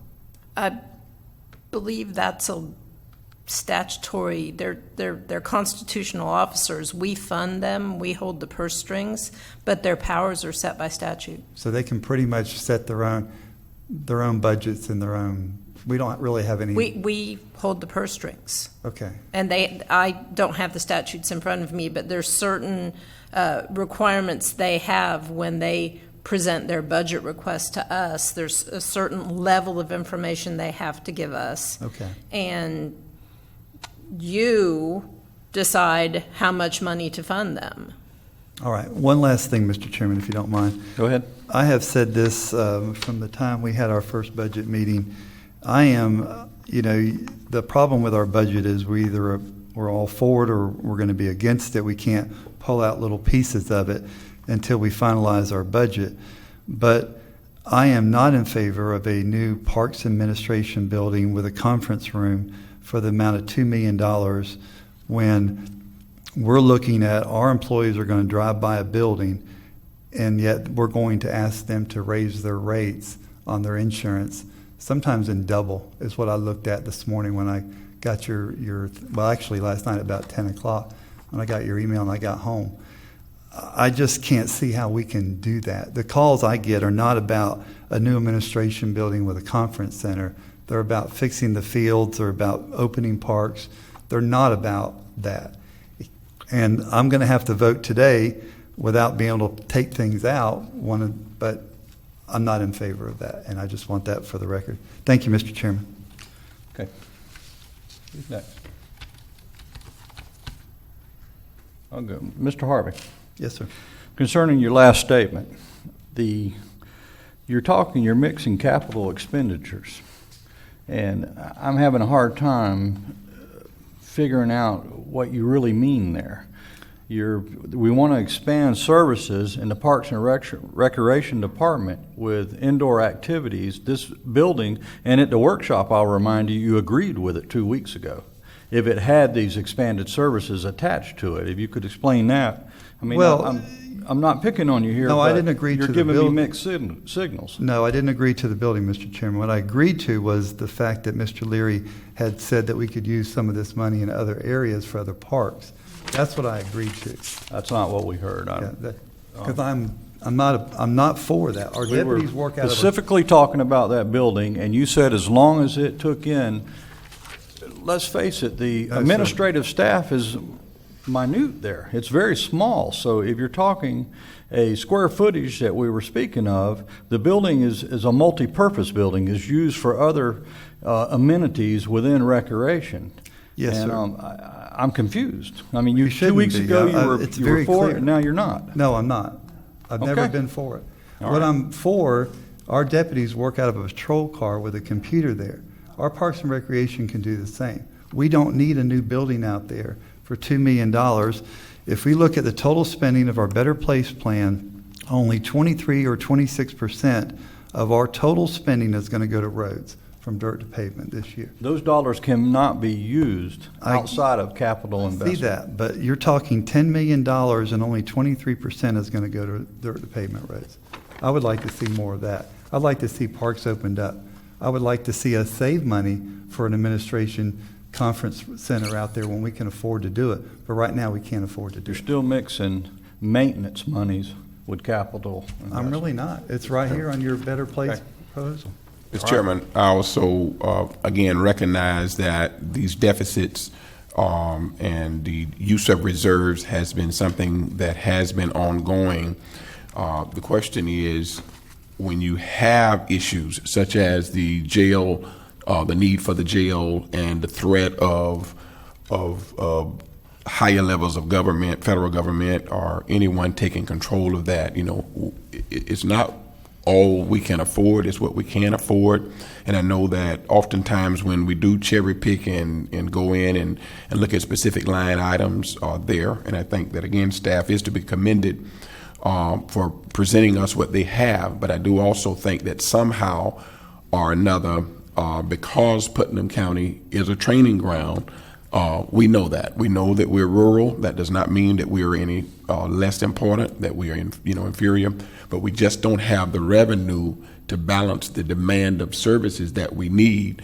But how can we, at the end of the day, do all that we can to maximize the imbalance on what the impact is on each of our employees? And I think that number, we need to know what that number is going to minimize the impact there. We've been warned, and staff has certainly done an excellent job there. You cannot get a gallon out of a quart jug. You just can't get it. It's no way to get it. And I think that staff has done remarkable. But what are the options? It's not like we are trying to raise taxes on anything and anybody, but we've just had this shrinking tax base, and we've been anemic for so long. And all of us, when we sit in meetings, and especially even when it comes down to public works projects, we're saying, let's take this road in, let's take that road in, let's enhance this, let's enhance that.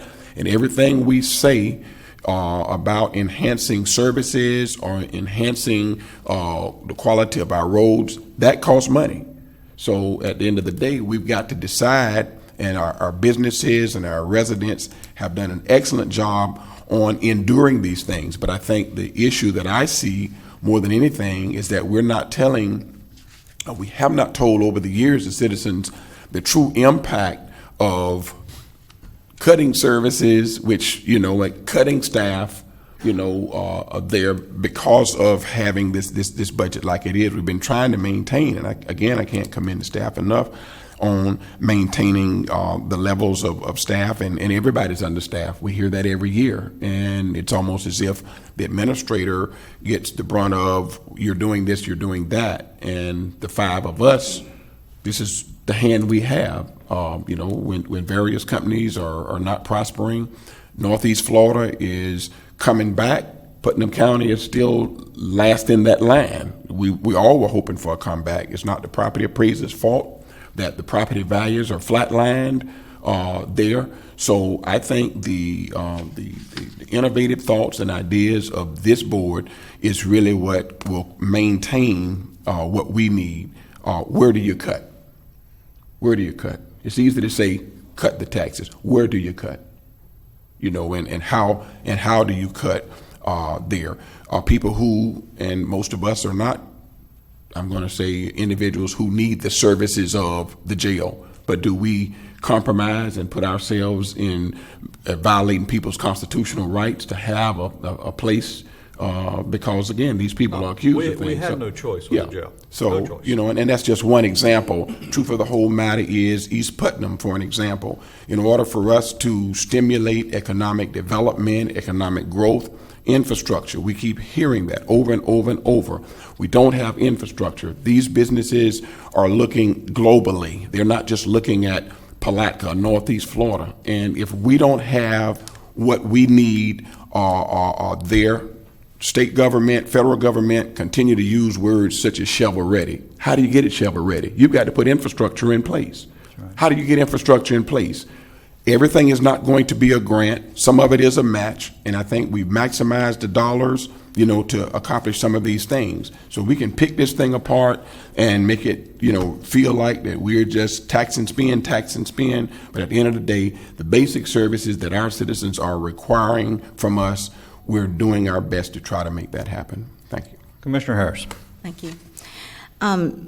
Commissioner Harvey, I have to agree with what Commissioner Flagg said. I think it's, and our chair, about your comments about the recreation building. it is so hard for the public to understand that different money comes out of different pots and can be used in different ways. We can't take the money that we get in the Better Place plan and use it to, say, take care of the insurance problem for our employees. Right. It's not that we're taking $2 million out of our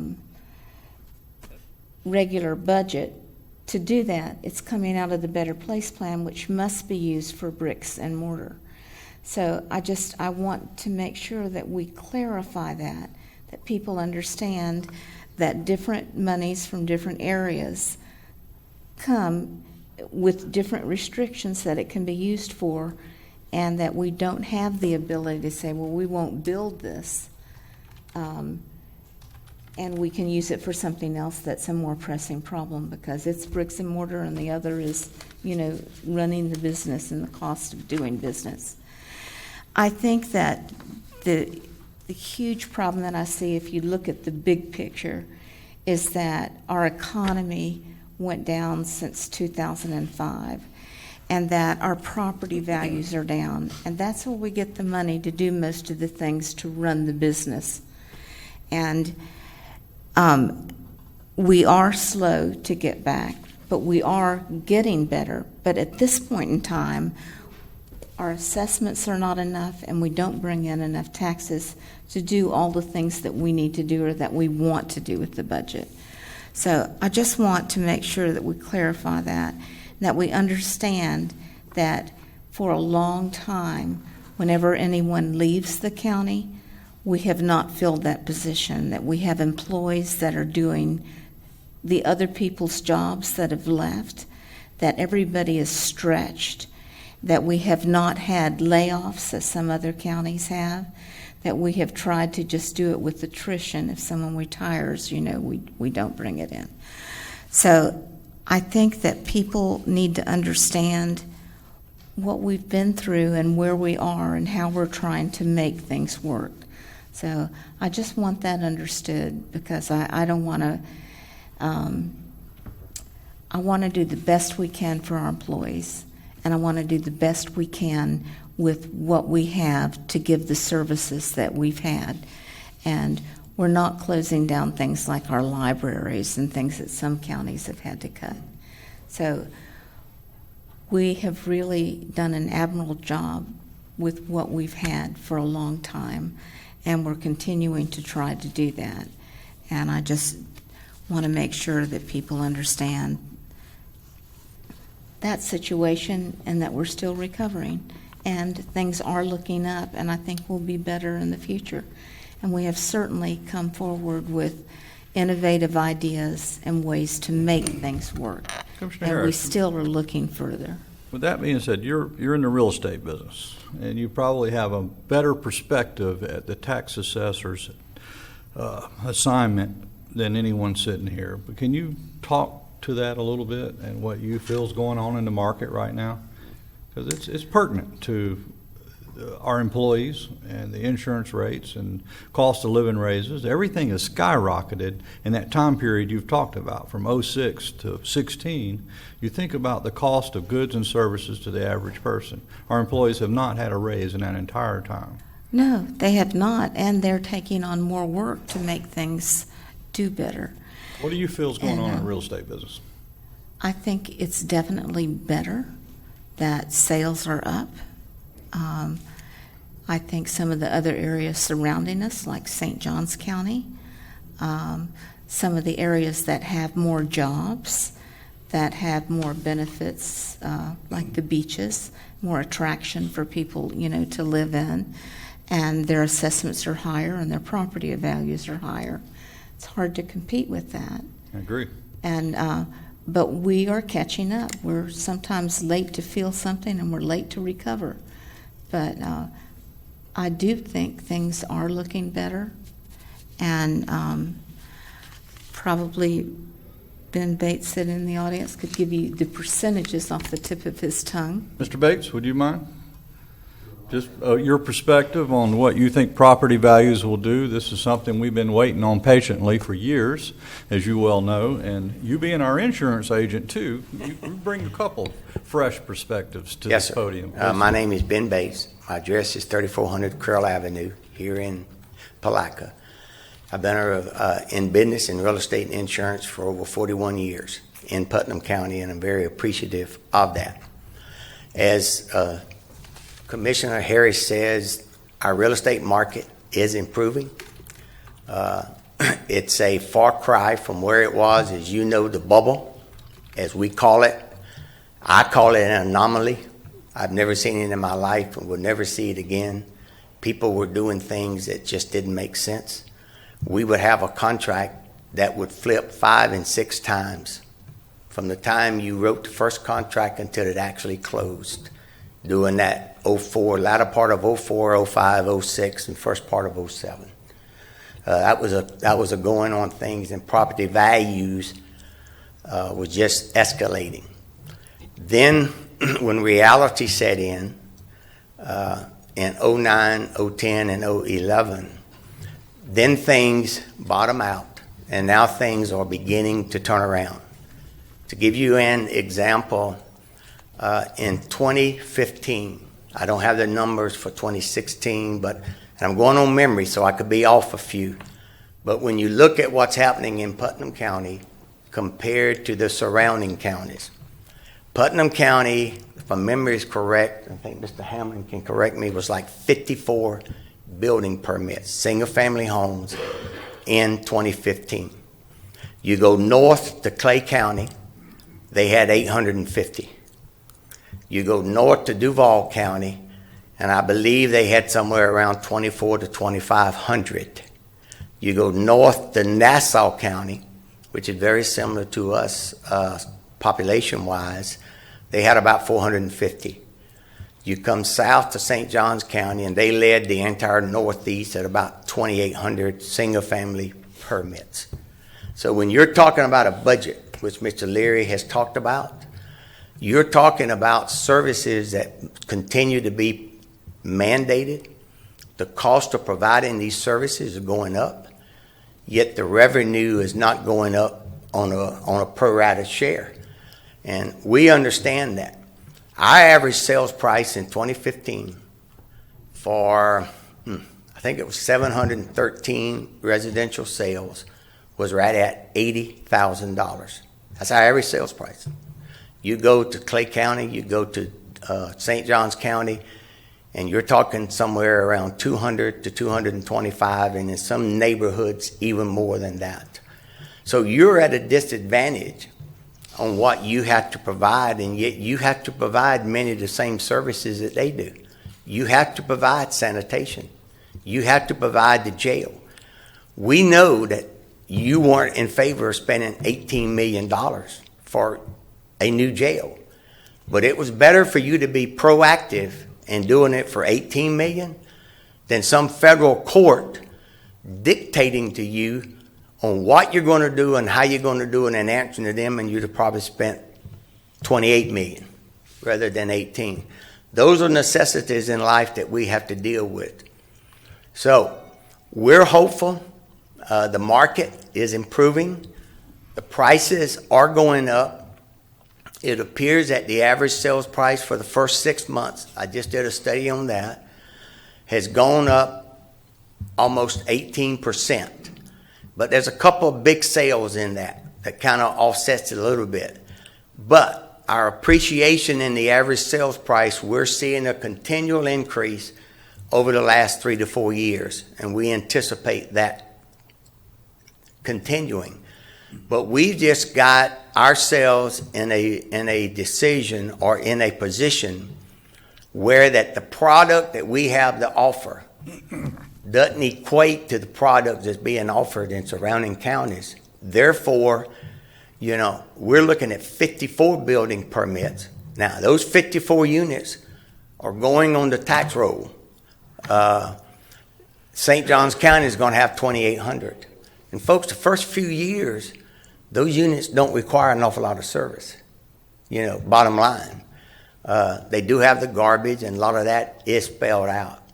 So I think that our county is in a position to move forward. I think we have to think very positive, and I think the leadership of the county has to think very positive, and we have to continue to do what we can to make our county as attractive as we possibly can. And that's tough to do when you have limited income. And that's what y'all have been faced with. You haven't had the advantage of additional tax revenue like other counties has that surround us, whether it be Marion, Volusia, or whatever. You're looking at some major growth areas in the state of Florida. We see there's some 300,000 people coming to Florida every year right now. Back during the down years, we were losing 50,000. But we're back so that we're gaining somewhere around 300,000 increase in population every year. Yet our county's population has what? Decreased, not increased. Several years ago, we were at 75,000. Now we're down to about 70,000. So we're not growing. We're going in the opposite direction. So, and all that's adding up, and we've got to continue to take the blinders off, to be progressive, and to do what we can to create situations in our counties so our citizens have more spendable income. And that's what we're looking at. That's a summation for what it's worth from my feelings, and I'll be happy to answer any questions that you may have. But the numbers and all, trust me, I've got the numbers on what's going on in the county. Be happy to share them with you any way that I can. If there's no questions, then I'll. So you approve of the infrastructure grid that we've laid down in East Putnam and those sorts absolutely. of things? And It's the only bad thing about it is, Commissioners, 25 years late in coming. I mean, we needed it before that. Right. There's businesses that have closed in East Palatka because of no infrastructure. They could not afford the daily cost of operating costs for the well and for the source system, and they actually closed and went out of business.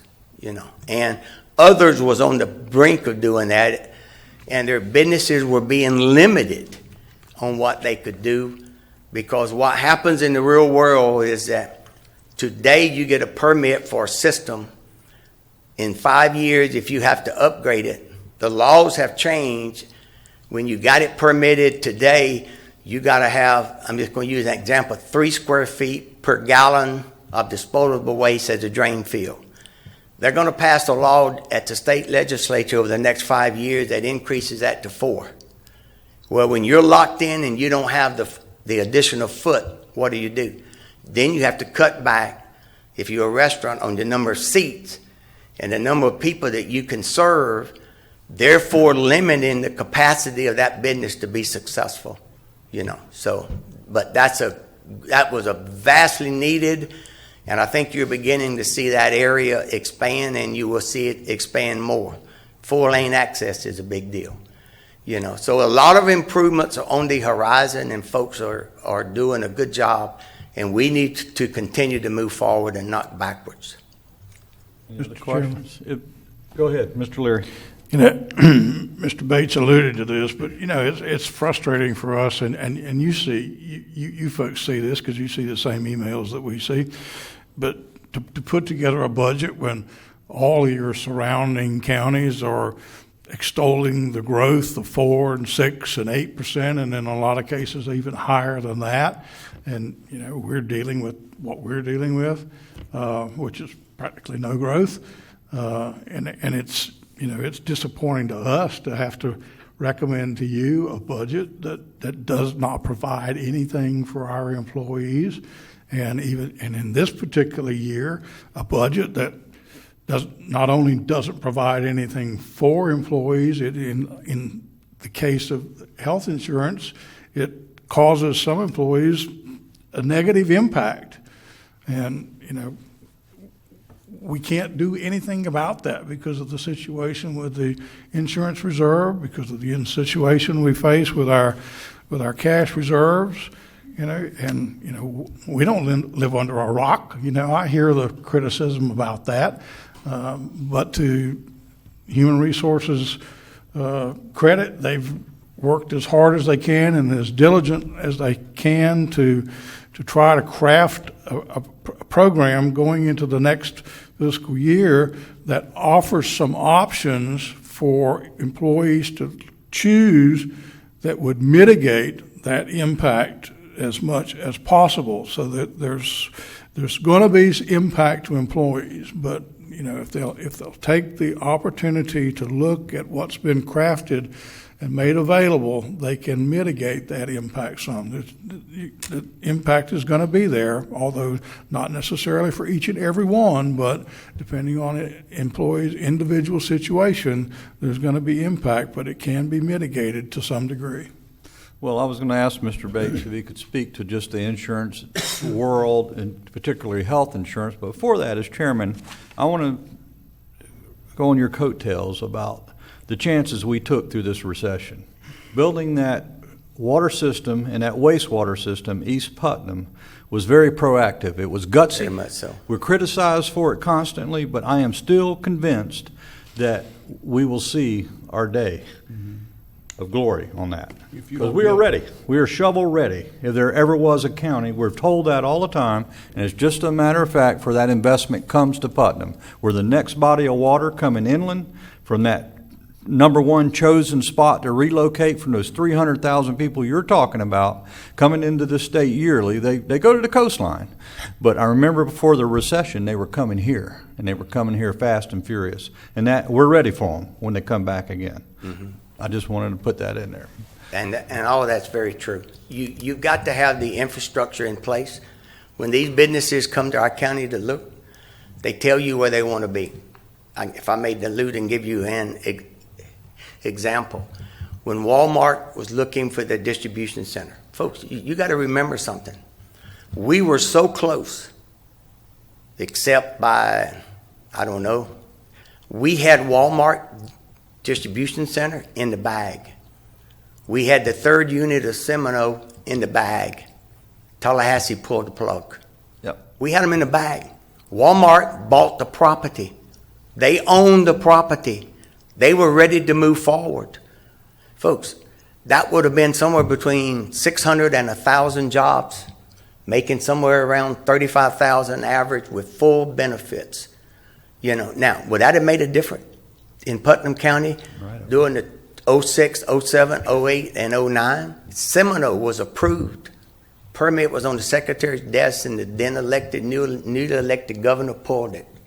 They would have employed 2,500 people for probably 2 to 4 years during the construction period. If anybody was around in 78 and 80, when the first Seminole plant was being built, folks, you're talking about a recession. Interest rates were 18%. Prime rate was 22%. And I will say this county didn't suffer. Why? Because Seminole's unit were being built. They were employed 2,000 to 2,500 employees to build a plant. They were buying concrete, block, building material from everybody in town. Every motel was full. Every restaurant was full. That would have happened with us if those two projects, tax base wise, the Seminole project alone, we wouldn't be sitting here if that unit was online complaining about budget shortfall, because that was a $1.2 billion enterprise coming into this county. And Mr. Leary and your tax people, I think you would agree, if we'd have had a $1.2 billion unit to go online, that would have impacted us financially. But that's neither here nor there. Things were happening. But what happens is these folks that are coming to town, they tell you where they want to be. When we were in a meeting and we were introduced to the consultant for Walmart, we were told we want to be between Crescent City and the Volusia line. And we said, knowing more than they did, that we had a new 4-lane road, we would have water and sewer, and it would be, we have a new industrial park. We think that would be a better choice. And the guy looked and he says, I don't think you heard me. We want to be from Crescent City to the Volusia County line. And if you can't find us 275 acres, tell me, and we'll go somewhere else. That was the mission. That was the task. And so that's how you have to operate, and you have to have the facilities in place to attract these folks. Absolutely. So much for that. Now, you wanted me to mention something about the insurance? If you would, please, sir. Okay.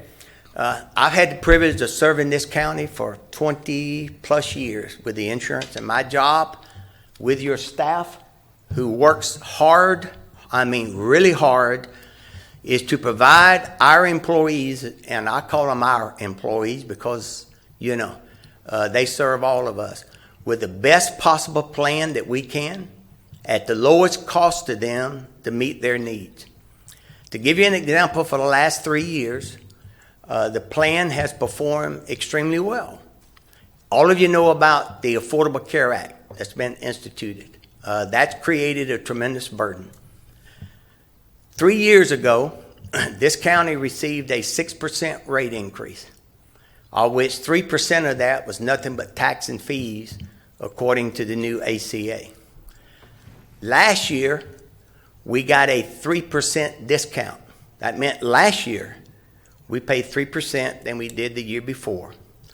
This year, we tried to, and your staff was very adamantly that they wanted to get the employees so every employee would have an affordable plan so it would not cost them anything. And basically, this was the first year that they were able to do that. The county has 2 plans. If you want to call it the core plan, which will not cost the employees anything. It's 100% paid by you for the employees. It costs, if my memory is right, and Miss Ann, I'm going from memory, so you may have to correct me, but our employee cost, I believe, is 75% for that plan, which is very, very rich benefits in today's world. If you look at the surrounding, oh, thank you. Let's see. If you will bear with me. Take your time. If you look at some other entities in our town, the city of Palaca contributes 85.5%, and for their the other plans they're doing for the base plan 75%. So you're right in line with, you know, they're a little bit richer because you're offering your folks a 100% plan, which means it doesn't cost them anything. The water management is 90 and 80. Again, they're not 100% for their employees, and you are on their base plan. The school board, is best that I could determine, is they contribute $450 a month for 10 months. So they contribute into a fund for $4,500 per employee. Then they in turn divide that up in how they're going to do it. According to my numbers, their base plan, they contribute 81%, basically 81.3 for employees and 25.6 for dependents. You know, so you are doing an admirable job in today's economy and in today's health care with the plan. Your county staff for the last 3 years has worked untirelessly to come up with a plan so your employee would have a plan that did not cost them anything. And that's happened this year. Now, you have a buy-up plan. That buy-up plan necessitated a 15% rate increase. If you take the last 3 years with the 6%, the -3, and the 15, and you also have tied in with your health program an agreement with your carrier, which is called a pro-share agreement. Doesn't cost you anything, but basically at the end of the year, Larry, Mr. Harvey, you understand this. I do, yes. You average up, and you got a 90-day run out on any services. Anything paid for that calendar year that is health-related, any difference in that number and what you paid in premium, you get 50% back. This past year, you got to check for over $400,000. You know, so you have a very good program. Unfortunately, as you all know and you can read, to look at an entity the size of yours over the last 3 years, if you count the 400 back, you would have had somewhere in the neighborhood of 3.8% rate increase each year. In health insurance in today's world, that's unheard of. When 3% of your costs every year goes to fees and taxes, that's tied in with the Affordable Care Act. You know, so that's what had to happen. There was no additional funds, and staff wanted to make sure that your employees had a plan. We had a plan last year, but it has some limitations on it. Number one, it only allowed for 6 visits to the doctor, so we eliminated that in your 100% plan. And the other thing was, if you went to an in-network provider, such as a hospital to have something done, and if they had an out-of-network provider, then they could balance bill you. That was taken care of legislatively, and as of July 1, that is no longer in effect. So there is no balance billing, which is a benefit. So, you know, that's the status of it. The county has worked very hard. I can tell you right now, that lady sitting back there, she's the toughest lady I had to deal with in a long time. You know, your current carrier appreciates the business relationships that they have with you. We went to them all the way to the very top, explaining to them the position of our county. When we got the renewal, it was 30.65. And that's what's required. And we told them that's unacceptable. We don't have the money, and we did different things that we did, and we got the one plan down to 15% and the other one at 0 cost, so the employee would have 100%. What's happened, as Mr. Leary alluded to you, is because of the lack of funding on your part, the employer, they've had to adjust your contribution to each plan. And the theory being, in the past, on the 2 plans, you contributed some $200 to $300 more per employee on one plan than you did the other plan. And the thinking was that, is it really fair to contribute $300 more for one employee to their health care costs versus another employee for their health care costs? So what they did this year is they even it out so that you, the employer, is contributing the exact same amount to each plan or to each employee. So there's some equality there. The other thing that we do is we look at the market every year. We know when to bid and when not to. We know what other entities. We waited till the last minute because there was 2 bids out that we wanted to see how the bid turns out. One of them was the St. John Water Management District. And tonight, before your HR staff had to make a decision on whether to go to bid or not, and we were prepared to go, was the outcome of that decision was made public.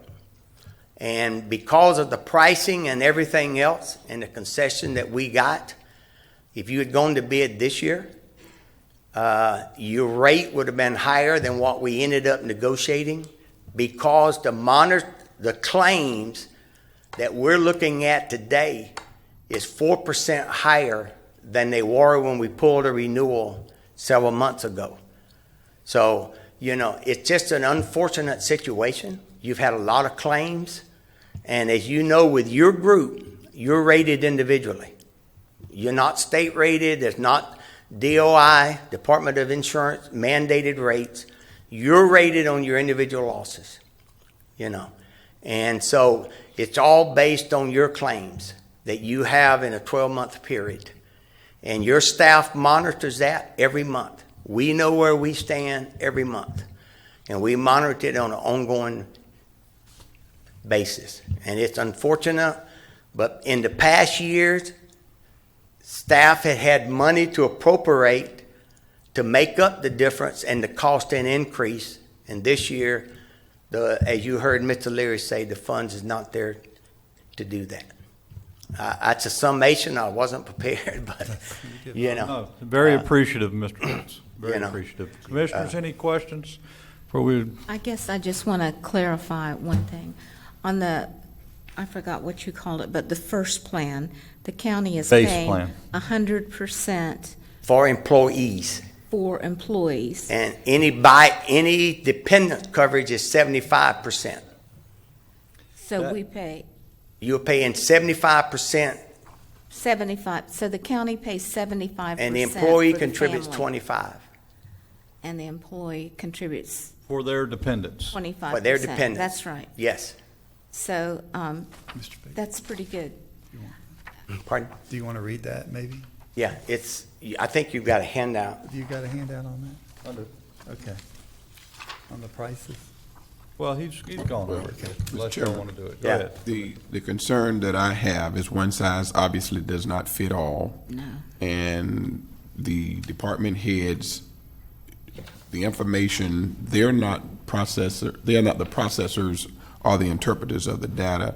How are we getting to each employee for them to know their specific impact so that the street committee is not the ones that's telling people the sky is falling or that this is going to be overwhelming and all of a sudden people are in panic? I think that I know HR has a plan or is implementing a plan to do so, but I don't know whether each department head is going to be in a position. Is there something that is calculated to each employee that's presented to them so that they know, here are my options, here are the charges, here's the cost, and maybe Ms. Allen need to come and help us to understand how that's being done? Yeah. What happened, I think, to create a bug is that there's meetings set up, and I don't know how many meetings there are. Can she come, Ms. Allen? They'll go to every department.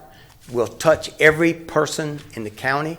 We'll even be at some departments at 5 and 6 in the morning to make sure we get everybody before they go to work. And everything will be explained to them, the benefit, the pros and cons of each plan, and answer all of the questions. It's needed. Yeah, and we do that every year. And what happened this year, if you want to explain what happened this year, if my memory is correct, and I wasn't involved with it, but one of your departments had got some new hires coming on board, and they were trying to set up what their deduction would be, so they called HR to ask for the insurance cost, and they just got it without understanding the full impact in both plans, and they looked at maybe the plan that they have, which is a rate increase on their part because you're contributing less to that plan than you did last year, trying to equate everything out and to balance everything out. Got to remember, with your a health insurance plan like you have, you're serving roughly 536 folks. Folks, you can't develop a plan as a group to cover 533 folks that's going to make everybody in every particular situation meet everybody's need. That's not how it works.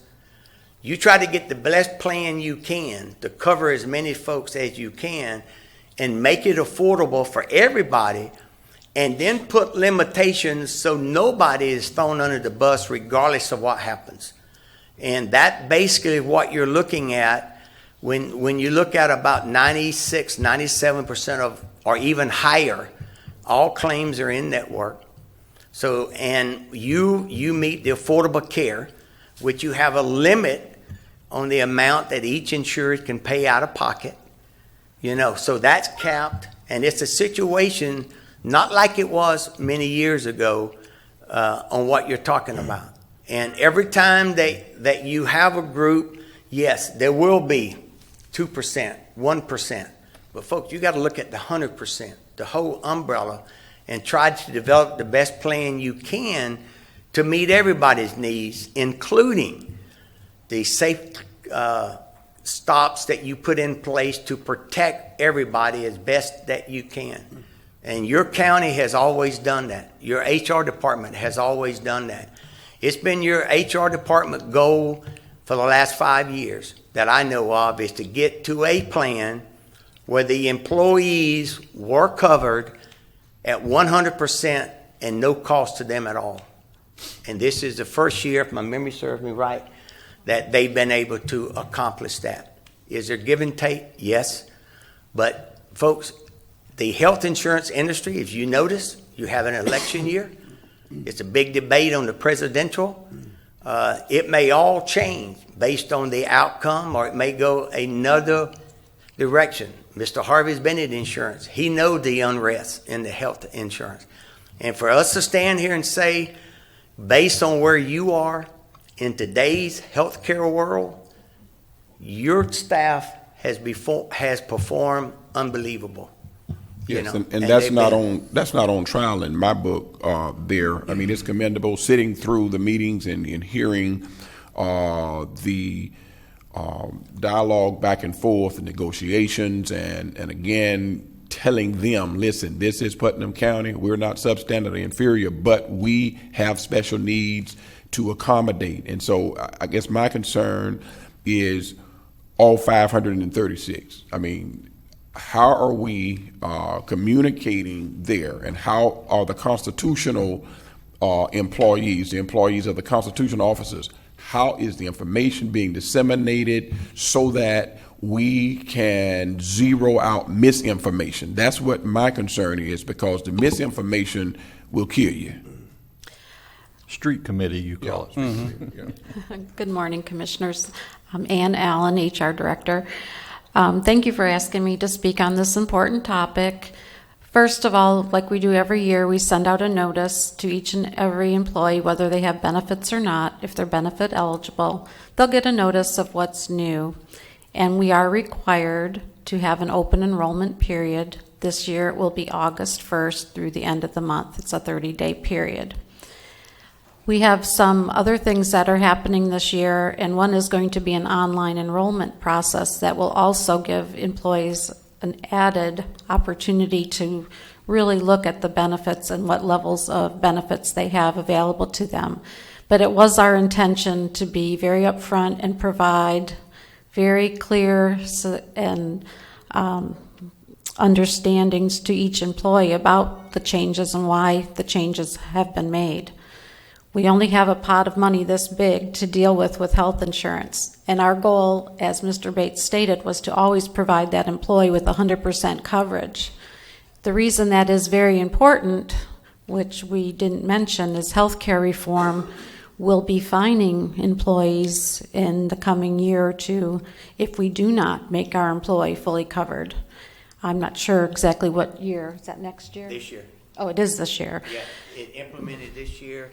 The fine from the IRS, if you do not have health insurance and it's collected by the IRS, it will be the more, not the less, of 2.5% of your income, or $695 per adult, and half of that per child, up to 2 children.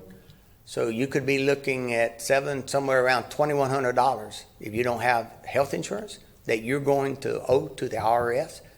And I don't think anybody wants to deal with the IRS. They're trying to collect money. That's not a good situation to be in. So what your staff has done is to ensure that every one of your employees has an option to meet that obligation and not be faced with that fine. And that fine is in place as I'm speaking today for 2016. It's been in place the past 2 years. First year it was 95, I think, and 1%. Don't hold me to these numbers now. I'm going to remember. The second year was for 2015 was, I think, 2% or $365 per person. It's real now. It's $695 per adult, and then half of that number per child up to 2 children. And that's a penalty that's owed. And trust me, you have to turn in on your taxes. And the number has to be there on whether or not you have insurance and whether or not it is ACA qualified. You can't just have health insurance. It must be a qualified plan that meets the 10 basics, they call them the 10 essential elements of any health plan, and it must meet those. and that's a cost factor that goes into every plan. I'm sorry.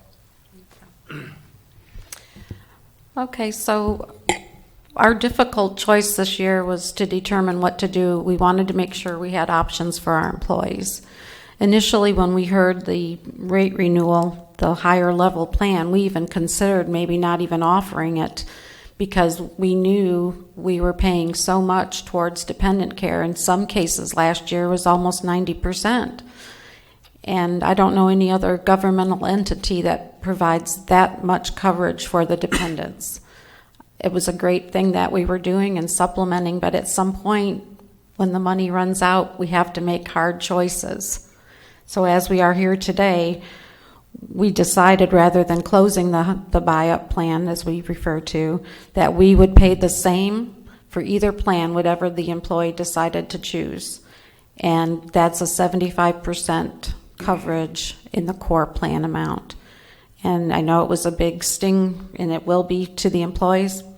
I'm in the buy-up plan myself. But I have to tell you, we looked to see what the numbers were, how many people were actually going out of network in the buy-up plan. The numbers came back at 6%. So you're looking at 6% of the 286 lives enrolled in that plan that were actually using the out-of-network benefit. The bigger part of the picture was the prescriptions, and we understood that. The lower plan only provides generic prescriptions.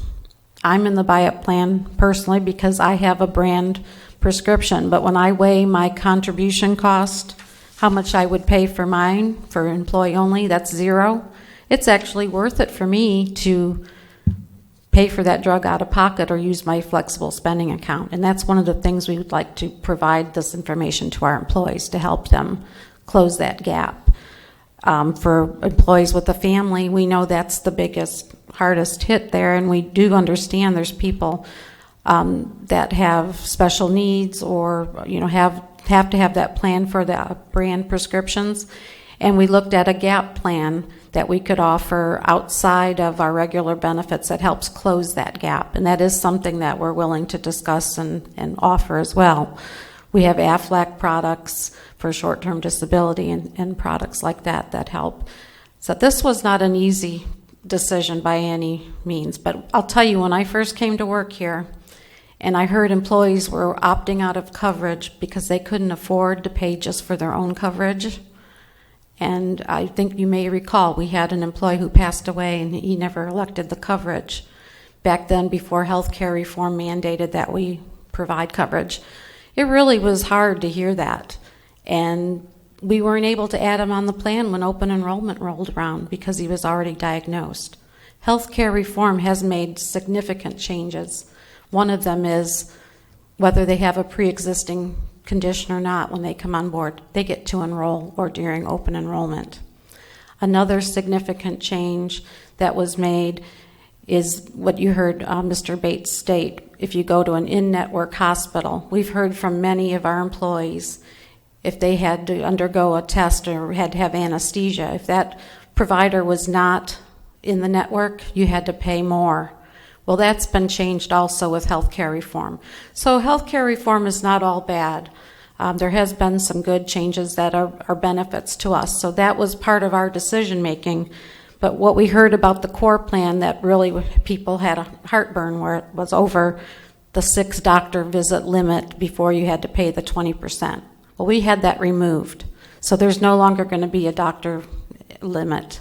So we feel we've done everything we could. We don't know what else we could do except beg the commission to provide more of coverage than 75% or pay at the core plan. But I know budgeting, they're going to tell us, we're budgeting way more than any other governmental entity. We just checked with some other ones, and Mr. Bates can probably tell you a little better, but even Alachua County doesn't provide 100% for their employees yet, and their dependence is like 60%. It's lower. So that's the reality of where we are, and I wish we had better news, but... Well, thank you, Ms. Allen. I You're think what welcome. we're looking for as a commission here is that same level of explanation to our employees. Oh, yes, sir. Make sure that's delivered. This is not easy, as you say, and there are so many changes. The landscape doesn't look any near the same as it did 3 or 4 years ago.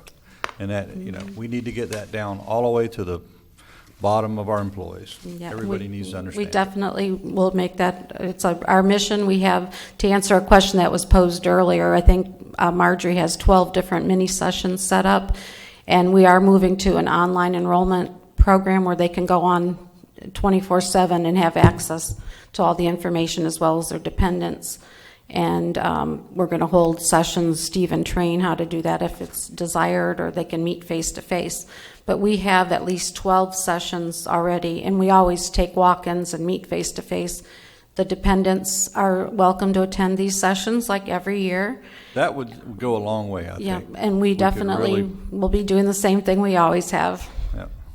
Okay. Yeah, my concern is always the individuals who may least understand all of this, that they're getting the time, the attention, the affection, and everything that is appropriate. The individuals who have options with other benefits through spouses and things of that nature and all, but those individuals who really need us to nurture them through this process, that's where my main concern is. All right, let's move on. If I may Mr. say Bates, yes, sir. one last time to answer your question, Mr. Flagg. We're prepared to meet with anybody, one-on-one. My staff is local. We do that. If you hear of anybody, send them to our office. If they, not comfortable going to your HR person, we meet with them individually. We take their individual prescriptions, make a comparison. We can do that and let them know exactly the difference and which would be in their best interest. And we try to do that because we want to be proactive. Right. So if you hear of anybody or any noise, send them our way.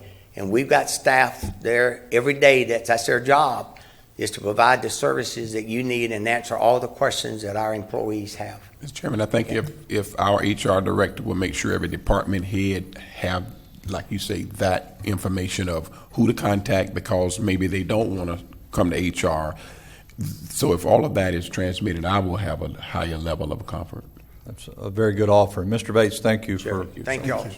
Any further questions, I'll be happy. Commissioner Pellicer. I don't have any questions. I'm just going to get on my soapbox for a little bit. So, a lot of good things been said here today. I want to clear up, and I want to jump on this issue real quick. The Better Place Plan money, for those of you that don't remember, has very descriptive rules of what that money can do and cannot do. And the building of a administration building and the Parks and Rec Department combination building, that's totally different than from the general fund. Just absolutely separate money.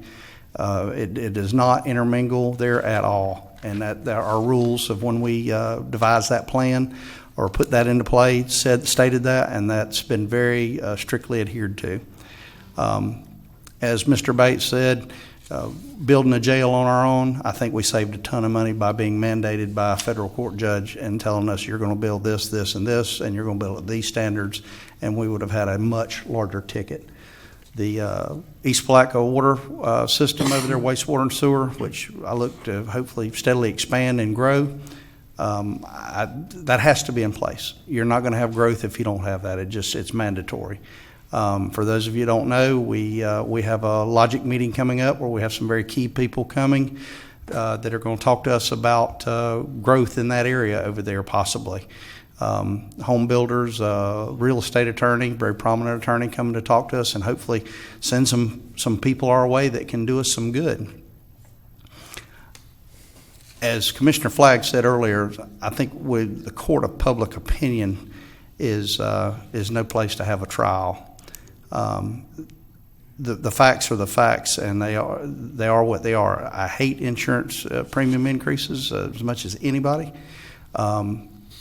but I do realize that we've got law enforcement officers that if they, through their misunderstanding, I think it's going to be a misunderstanding, over 40 officers out there were going to be bringing home less than $1,000 a month, and that's just not acceptable. That's absolutely not acceptable. And on top of that, possibly on food stamps. And we ought to all hang our head in shame with that kind of thought process. We talk about our county. We're so unique, and a lot of people don't realize that. There are 6 contiguous counties to Putnam. We're the 4th largest. 4th largest. Think about that. And we have the next to the smallest population. So when you put all those factors in there, it all adds up. We're doing a ton with a very little bit of money. And I've said it before, and I'm very optimistic. I do think better things are on the horizon. I feel like we're always going to be the last one out there for a little while till we get our 4-lane connectors, east, west, north, south, completed. That's always going to be a stumbling block for us. But there are some good things on the horizon. I just feel like you can't keep going around Putnam County and leaving us out forever and ever. It just can't happen. I've never seen it anywhere else. I don't know why we'd be that phenomenon that it only happens here. But again, I want to reinforce what Commissioner Flagg said again. Getting the word out to these people as to exactly what this insurance plan is and how it is different and how it covers just employees or just dependents or whatever your case may be, because everyone is unique. As Ms. Allen said, they try to cover the vast majority with what covers the most and does the best for the least amount of money. But you're not going to have a picture perfect plan for each and every person. It just doesn't work that way. I wish it did. I'm not quitting. I'm going to keep my nose to the grindstone. I'm going to keep charging and doing what I think is right for our county. And I feel like we really need to be sure that everybody's got the right information out there about the new plans and what the costs are related to that. Thank you, Commissioner Pelser. Oh, has his hand up? I don't know. Who's that? Oh. Yes. Do you have something, Mr. Hotel? You have to come to the podium if you're going to speak. You have to come to the podium. You have to come to the Come podium. to the podium. Yeah. If it's that important, come forward. I got it. Thank you. Sure. Thank you. You bet. Tim Hoteling from San Mateo. Y'all are talking back and forth, and I was just curious what the definition of Miss Allen had, the big sting in layman's term. I mean, approximately what are the employees looking for in terms of increases in cost of this health insurance? I got the impression that it's a big deal to them, so I wanted a ballpark figure. I'm not sure of your question. Repeat it, sir. Miss Allen said that the increase in health costs, health benefit cost to the average employee is a big sting. I wanted an approximate ballpark figure as to what a big sting is. You just heard everything we heard, and for the first time in recent history, we have a plan of no cost to an employee. That explanation is what we just explained needs to be gone out into the county to every employee and totally explained, because the landscape has changed. With the Affordable Care Act and everything that was just mentioned, it's different. It looks different than years ago. So, Mr. Chairman, I mean, that's not a uniform number. It's individualized. So I think if Mr. Ho wants to know what it might be, he can talk to Ms. Allen. And I mean, you got the core plan, and you got several categories within the core plan. You got the buyout plan, and you got several categories within the buyout plan. So it's going to vary from employee to employee, and there's no one uniform number that's going to be applicable. okay. Thank you, Mr. Leary. Thank you, Mr. Poe. We can't give you that. I think you need to go to personnel. All right, commissioners. We need a Ms. Bridget. Ms. Bridges, come on. Bridges would like to speak. We need to open it to the public, right? How are you today? How are you this morning? Good. My name Afternoon, 7 minutes It left. is afternoon. Brenda Bridges, Putnam County Tax Collector's Office. I came here today on a fact-finding mission because, as Commissioner Flagg said, there was a lot of talk on the street.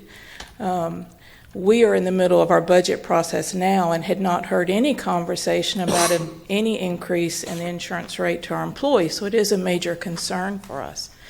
I did request yesterday to get a copy of those rates, so today I would also request to see a copy of what is out there. And then, being a staff member myself, I know the protocol and the meetings that they have when they discuss the plans during open enrollment. But we're talking a 30-day period that doesn't give staff the time to do their research, and if they can't afford these plans, to be able to look otherwise so that they can provide for their family. I understand budgets. I think all of us do. And I think even in our individual lives we do. But we also have to understand that the majority of the staff are married with children. And from what I'm hearing, and I hope those numbers are incorrect, that is the big sting. And so we would like to have information now.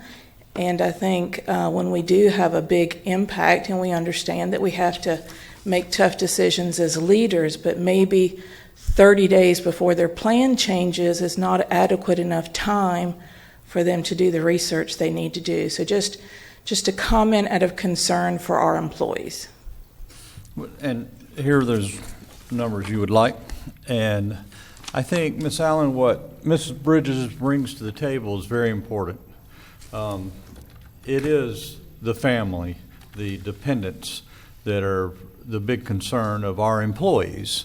So in your travels and explaining these new procedures and policies, we should do what's best for those dependents. It should maybe go out of the scope of what we're considering here from Mr. Bates's firm. Yes, Friday was the date that the memorandum and the rates were going out to our employees. We're still making the last minute changes to the memorandum because of the dates where they can go and have their open enrollment. But it goes out this Friday, and it will have an explanation of why, the who, what, where, when, and why, as well as the dates of all the meetings. We do this every year, and again, we weren't anticipating the information to be sent out the way it was. It was an oversight from our part, but also during the budget process, we were told for all the constitutionals how much to budget for each employee as well. To answer your more specific, what families can do, there are many options. It was brought up about some of the employees being on food stamps. So we've had employees in Public Works in that situation for many years, and we work with them very closely and individually. There's other options, and that's where Mr. Hewitt's expertise helps us. When we have our benefits fair, we have Florida Healthy Kids available because many of our employees have that as an option. This staff is very familiar with We're that. very Affordable familiar. Care Act. We are very familiar with this. We do our best to help employees. We have the FSA program where they can put their own money aside pre-tax to help pay for some of their deductibles and so forth. But we certainly are not trying to do anything without giving the employees proper notice. We just finalized these numbers, just very recently. We didn't even have totals for 3 weeks ago. So we just got all that put together, and we are sending out the memorandum with all the specifics on Friday and all the dates. But we'll even meet with them before the open enrollment period. So to address those one-on-ones, it can start at any time after we release the memorandum and the information, and we'll be happy to do anything we can to help. Remember, this doesn't take effect till October 1st. So we're here today, July. But she's right. We have really 30 days to get this done before That's the street correct. committee takes over that Mr. Flagg talks about. Right. Yeah, We and don't want that. my other concern is that each of the department heads or the constitutional officers, that's who staff normally would go to. And I think they need to be doubly prepared and doubly equipped. And I'm hoping that you will get all of them in one room so all of them can hear the exact presentation, or whether you PowerPoint it or however you do it, because when those employees go to them, attitude is everything.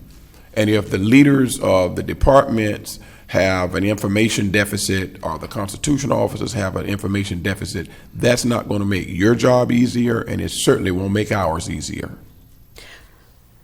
Thank you. Okay. Commissioner Harvey. Mr. Chairman, I just heard something that was kind of disturbing. 30 days before the street committee takes over. Really what we need to know today is, what is the dates of the open enrollment? Give me the date that Mr. Bates and his crew is going to go out there. Not Mr. Hewitt, by the way. I caught that. What date is he going to be out there hitting the street? And what date do we have to have all these employees, the 536, finalized? That's the date we need to know. Okay, our memorandum goes out this Friday in July, Okay. and it will illustrate each of those open to everyone meetings during the month of August. So we're only going to do the month of August. We not- do the month of August in scheduled meetings, like group meetings, but any time during August, appointments can be made any day. We schedule them in the morning for different groups, 6 a.m. Public Works will be at their regularly scheduled safety meeting. That's always the second Thursday of every month. So we already have all the meeting dates set aside and scheduled. I don't have the schedule in front of me. But are those our dates, or are those Blue Cross and Blue Shield's dates? I mean, could we extend it another 30 days if Ms. Bridges has an employee that goes, I just need to make sure I'm doing the right thing here? And Because we have pre-tax premiums, we're bound by the Section 125 of the IRS code to hold a 30-day open enrollment. We have to hold it a month before it takes effect. The date of the new coverage starts October 1st. Payroll deduction starts the month before, so when they're paying. So that's why open enrollment's in August. And I think most of the employees, if not all, open enrollment is not new. What the issue is rate change. And Correct. I think that, people just need to know the impact as soon as possible. And I think you've correct. said enough about how you're doing it there. I'm glad to hear that. But I just want those individuals in a group setting to know that they don't have to ask their personal and confidential question in front of everybody. That they can, Certainly that not. They can, No, we always do the one-on-ones. Right. Another thing that's important, probably about 300 of the employees have single coverage. So we're not talking about all 500. That 500 total is the dependents in that count. That's encouraging. It's a very, very big change and difference when you talk about it in that. And Commissioner Flagg, to answer your question regarding department heads, the meeting of our department heads is tomorrow. It always follows our commission day, and that is the day that we are going to provide the materials and the training to the directors and provide that information to them. But all along, we've been telling them, as well as the employees in the memoranda, this is the last year we're going to be able to subsidize at this rate. We've been very diligent with that because it's the truth. We knew it was going to end at some point. Well, this is that point. Right, and it's just the fear of the unknown, and Yes. like you say, each individual case is going to be uniquely different. And I'm going to use the word again, Mr. Chairman, just don't want the street committee calling the shots. We want the facts from HR. Right. We're called human racehorses. I say, come to the horse's mouth. So, Be sure to little HR joke. emphasize the fact that major changes next year. Well, and remember, when you have a couple hundred employees in single coverage, they're going to be happy because this is the first year in over 20 years that what they were paying is now going away. It was only $22, but to them, that's going to be a monthly increase for them. Absolutely. I didn't realize there was 300 of them. Well, there's about that figure that changes. Marjorie has the exact figures for me. But it's not in just the one plan. They are going to have to switch to the plan to have it fully covered, the other plan, the core plan. Go ahead, Mr. Harvey. Thank you, Mr. Chairman. Ms. Allen, last week, most of us were down at convention, and one of the booths there was prescription drugs.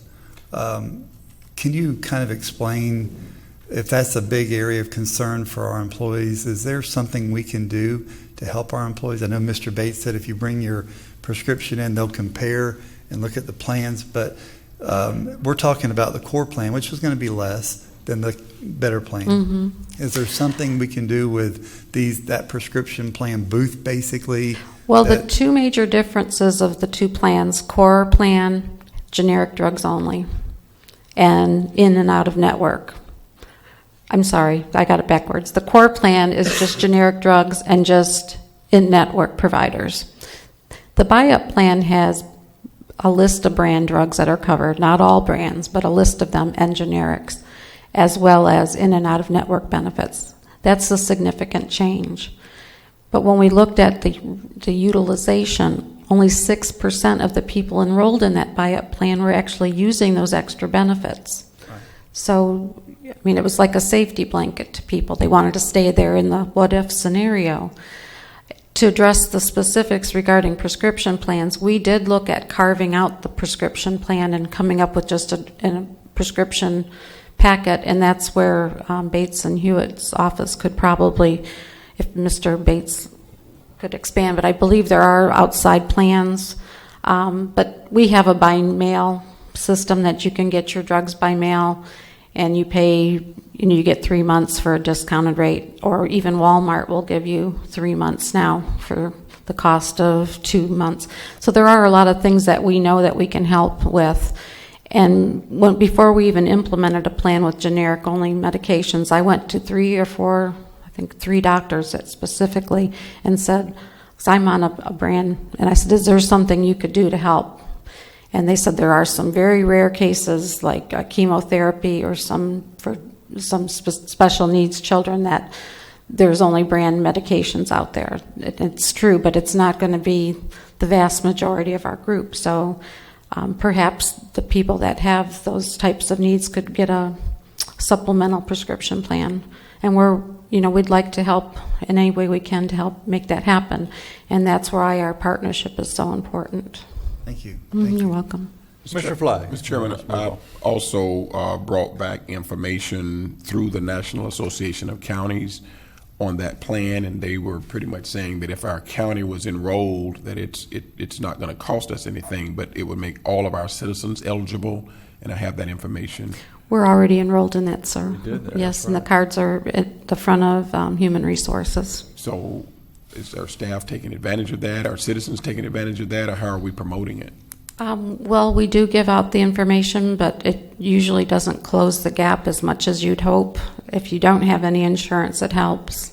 But a lot of the pharmacies, their generic drugs are much cheaper anyway than using that card. But we do have it, and we do pass them out. Does the health department also, do they have it? Yes. Okay, great. Yeah, we've been enrolled in that program when it started.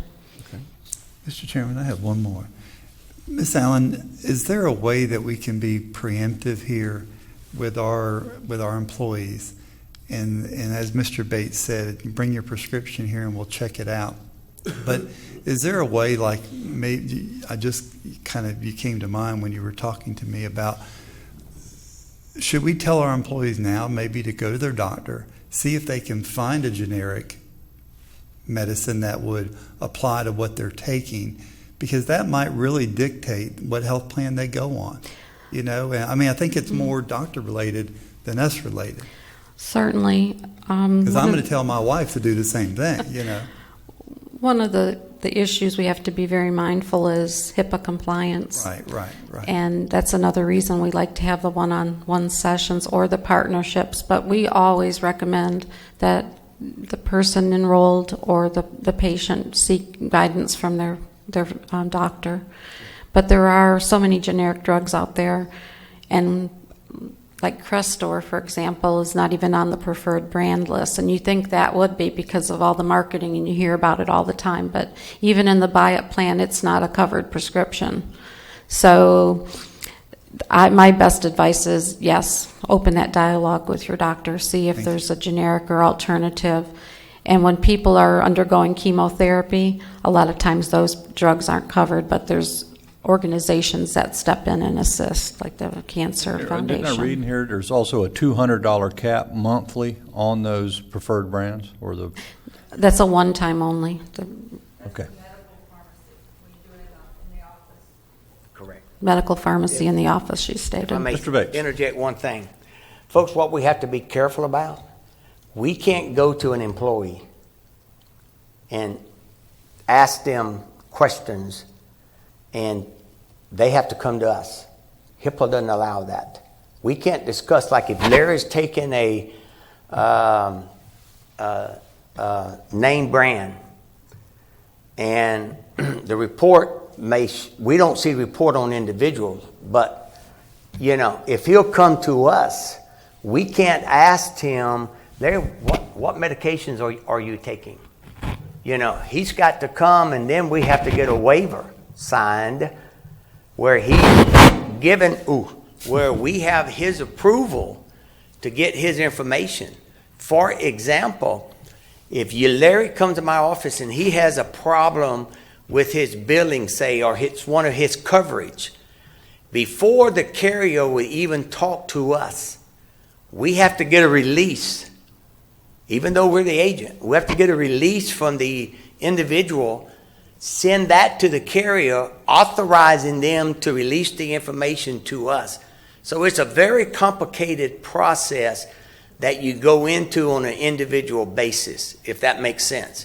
And we try to do the best, and like I told you earlier, if anybody has any questions, if they'll come to the office, we've got staff that can sit down with them and go over everything and be happy to do that. And we try to do that on an ongoing basis, but sometimes it's difficult to do that, or what we're talking about.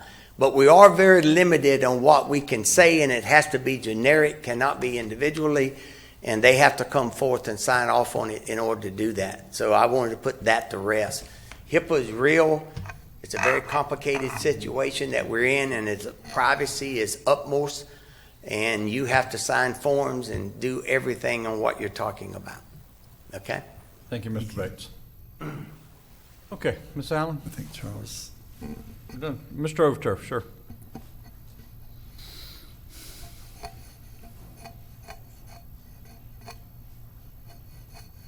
It is afternoon. I just want to echo, though, a little bit about what Brenda said. I think part of the problem was because none of us have that information except, I guess, just one constitutional officer in our county. And I think that's where the problem got started, is because those employees were communicating with the rest of us. And when I got approached at 10 minutes of 5 yesterday and said, have you been aware of this huge increase that we're having? And I looked at him and I said, I don't even know what you're talking about. So there's been some part of it, and I know she said they're sending them out Friday. My suggestion to you would be, from now on, we don't do it for anybody, or we do it for everybody, so that there is not, as you said, the street talk or whatever. But when you sit there and you look at the numbers, and an employee and their family coverage goes from $300 this year to $900 a month, I can't answer those questions. And I'm not saying they're not misinformed, but it sure was on the form, and this is coming from one of your constitutional officers' departments, that the rest of us had no idea what they were even talking about. So as Brenda said from her office there, and as others, I have a feeling we need that communication so that all of us are on the same page, so it doesn't look bad for you all that we favored somebody, but we didn't, let the other employees know, and they're hearing it from their spouses or their ex-spouses or their kids or whatever. So it's just a comment to think about, that we want to try to get the right information. As Mr. Bates has said, they'll be glad to sit down with everybody and go through stuff. It's just that when you get blindsided, don't know what they're talking about, and they look at you like, are you lying to us? That's just not the way we need to be operating in Putnam County. Reasonable request. Thank you, Mr. Overturf. Okay, commissioners? Mr. Chairman, I have one last comment, if you don't mind. For the public. What's that? Even though we had public comments, we didn't officially open the public hearing. Oh, I'm sorry. It's not a hearing, is it? Well, This isn't a public hearing. not a This is hearing. not even actually an action item. The next item was an action item. I'm getting to the action item right after Okay. Mr. Harvey's comment. Thank you. Mr. Chairman, thank you very much. I do know what Better Place monies are for. I know what they're dedicated for. I've served as chairman for 2 years. It's just part of our budget that we're going to be passing today, and I was just making examples of situations. That's all I was doing. So I'm sorry for the misspoke, if you will. Thank you. Thank you. Okay, let's go to our recommended action. I need by motion to accept the tentative budget and set the proposed millage rate, and then by motion, we're going to set the time, date, and place that will occur.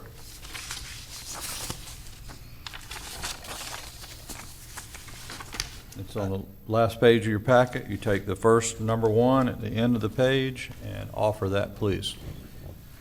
Mr. Chairman, If you agree. If you don't, say so. by motion, accept the tentative budget as set the proposed millage rates as read. Mr. Chairman, would you enumerate the 2 millage rates, the one for the general fund and the one for the MSTU, please? Okay, we're going to, on the millage rate, we're going to go to the rollback rate, which is set at 9.0914. Okay, on our MSTU, 1.1000. Is that good, Mr. Leary? Yes, sir. Thank you. All right, sir. Mr. Pellicer, that concludes your motion? Yes, I believe it does, if that's worded All right, sir. adequately enough. I know we got spread out there a long way. I'll entertain a second. Second. We have a second. Any further discussion? Hearing none, all in favor signify by saying aye. Aye. Aye. Motion carries. Now we have I'm part opposed. 2. Oh, we have a nay. All right. Picked it up, Tony.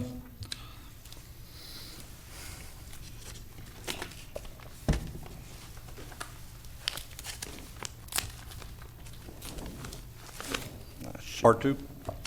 Mr. Chairman, I so move that we set the Monday, September the 12th, 2016 at 5:05 p.m. in this boardroom for the tentative budget. Tuesday, September 27th, 2016, 5:05 for the final budget hearing and adoption of that final budget. Second. Okay. Motion is second. Any further discussion? What was that date again, sir? It's right on the bottom of 114. Okay. September 12th. Okay, thank you. September 27th. First, Yeah, that's what, it's the second meeting in September. Is that right? Monday night. The final one is the second. 12th and 27th, yes. Everybody clear? Here. Okay. A motion and a second. Further discussion? Hearing none, all in favor signify by saying aye. Aye. The ayes have it. You're okay on that one, Mr. Harvey? I am, sir. All right, sir. Agenda, County Attorney, Mr. Stacy Manning. I have nothing. Thank you, sir. The clerk went earlier, and Commissioner comments. Thank you again, Mr. Bates. Commissioner comments? Hearing none, we'll entertain a motion for adjournment. So moved. Second. Second. We're done. Thank you. Really?